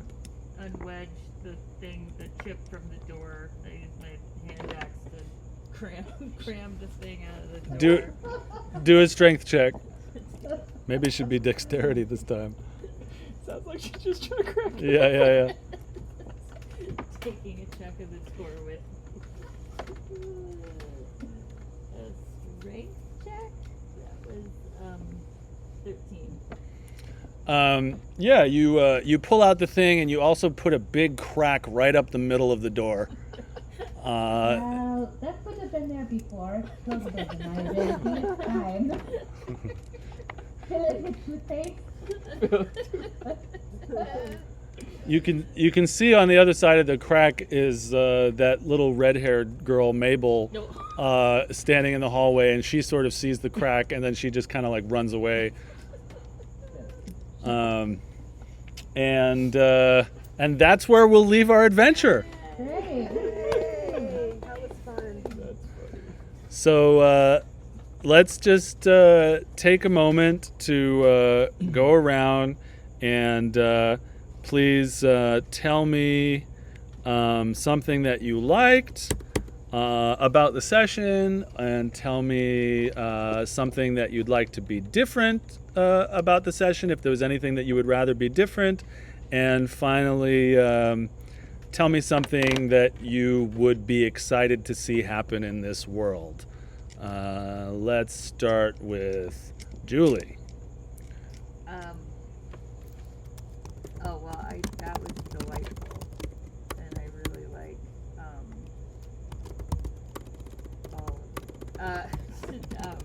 I can't think of anything that I didn't like about it. I mean, sometimes I guess I still am trying to think of like what like one thing I wasn't sure and wanted to do at one point, which I should have asked, is like when we were at dinner, of how close we were together, and if it was possible to like whisper to you, or like a question that I want to ask, but I didn't want to like throw anything too sideways. I saved that for the snow globe. That was great. Yeah, and low stakes. It was just us. It was fine. Yeah, exactly. No. I didn't want to make a mess in front of everybody. But guys, no, I'm just excited. Oh, Laura, make a Arcana check, please. Okay. And was there something you're looking forward to? Hold on. 14. Okay, having slept next to the snow globe all night with it in your pouch, waking up in the morning, you feel like you have a proper name for the thing now. It is the snow globe of exceeding confusion. Oh. All right. So, Julie, something you liked, all sorts of stuff, something you would like to see different, and then something you'd be excited to have happen in this world. Yeah, I don't know too much about different, just because I don't have a lot of field of reference still, honestly, but so I'm just enjoying the isness of it. And something I'm looking forward to in the world, Something you'd like to see happen. or that I like to happen.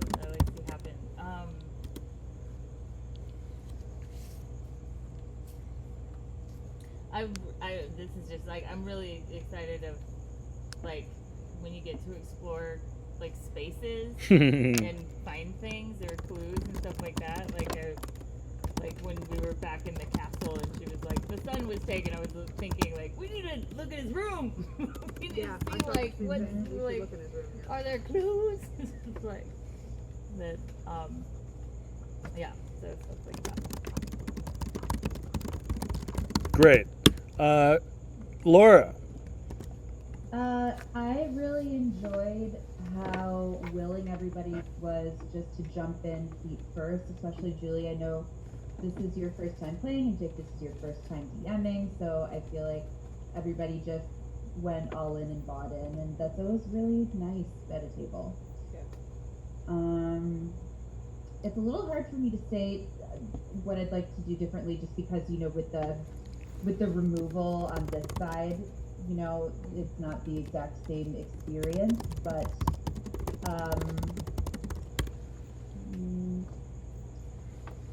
yeah, I'll have to think about it. I think just given like the circumstances that we had, I think it went really well.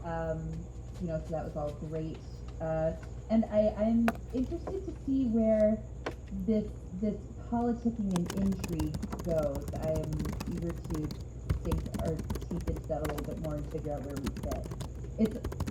It seems like I guess maybe one thing, I hope that we can learn a little bit more about about the queen, about some of these other houses before we are forced to commit to a side. Because I'm like, I don't know yet, but yeah, it's great. Don't worry, you will not be forced to commit. Awesome. Ms. Shaner. Yeah, I had a great time. I too loved how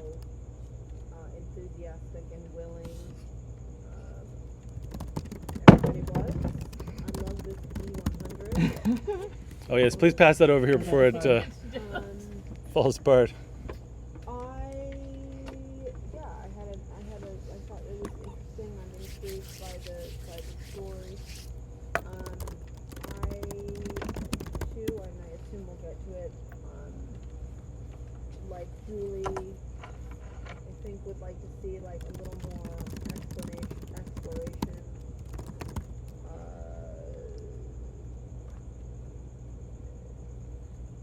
I don't know in the combat sense necessarily, but like with the same kind of. I really liked the throne room. Really like what? I really liked the throne room. Okay, great. Anything in specific about it? I just thought it was interesting. Like the setup of it was interesting, and then you guys revealing underneath the hood about the perception thing. I thought that was interesting metagame wise. So I liked that entire experience. The way that was set up.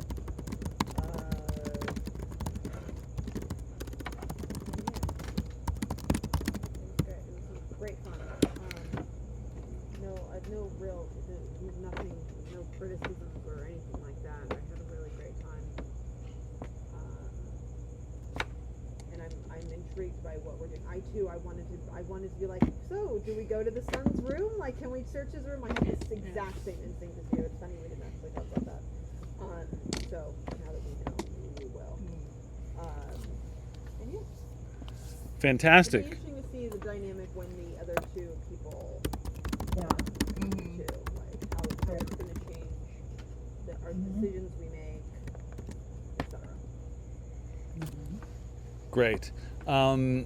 Well, I am so grateful for everybody joining and playing tonight. I loved seeing all your characters start to unfold, and I've been planning these moments for weeks.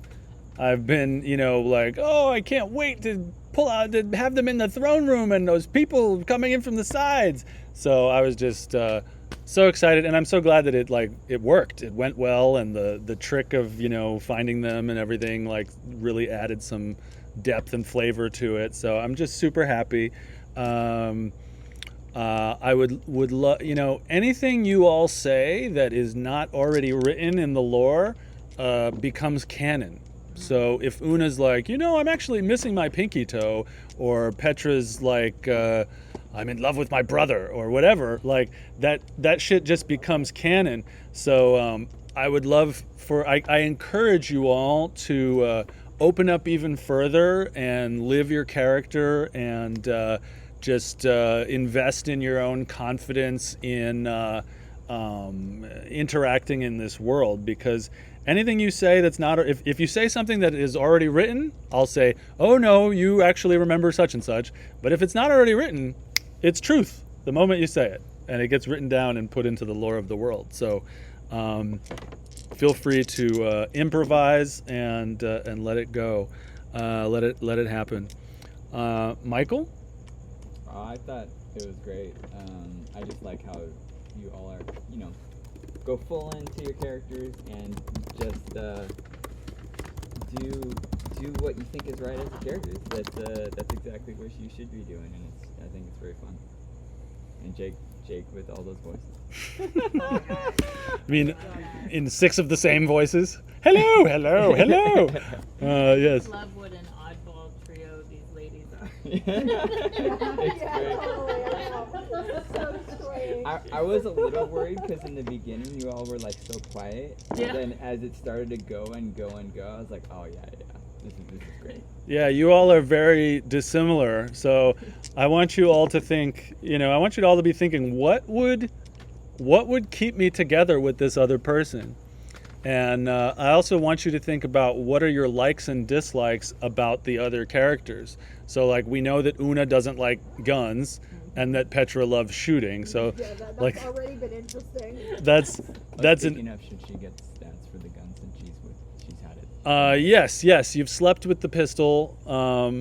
We'll give you a card next time, but do you want to tell her about it? Sure, yeah. So it's Am I attuned to the pistol now? It doesn't need attunement. You just need to sleep next to it to identify it. You're a technological person. In the morning, you look at it and you start to see the technical aspects of it in a different way, and you realize what the wider mouth at the barrel and the larger flintlock mechanism actually mean. And you're like, damn, this is great. So it shoots a little farther. The range is 45-90. The damage is 1d8. Wait, hold on. We'll give you a card for this. Yeah. Okay, great. Yeah. I wasn't expecting to tell you what it is tonight, but I'll give you a card and we'll put it in the Facebook. And then if it hits somebody, they have to make a strength saving throw. DC 12 or be pushed back 10. Is it a grappling gun? Oh, it's a, 10 or 5? Well, you said 10. I said 10 and you were like, that was too much. I was saying 5, you said 10, so we went with 10. I thought we went with 5. Okay. Yeah. So that 5's fine with me. No, it's either 5 or 10. So 5. When you shoot them, they have to make a strength saving throw, DC 12, and if they fail it, they get pushed back 5 feet. So it's a knockback pistol. Great. So do they get knocked back 5 feet? So they're 5 feet away, or they get knocked back to 10 feet? Directly. 5 feet from where they are. Yeah. So that means one more square away. 1 square. If you shoot them and they're over there, they get knocked back 1 more square. Which means that I can then shoot them. So, for example, I could theoretically use it to push someone away from me if they were in melee range. Right. Mm-hmm. You would have disadvantage up close. But Would have disadvantage, yeah, Yeah. but theoretically. Okay, Yeah. cool. You could shoot them away from you with the pistol and then whip them with your whip that has reach. Exactly what I was thinking. That's very true. All right, well, it is 10:05. That's ends the first session of our game. Thanks so much, everybody. And next Sunday is our session 2. I guess I'll send messages out about scheduling session 3 to make sure that every other weekend fits. Yeah. Like, if you have come up with something super dope and we totally miss it, like, is that ever happen, or are there ways for you to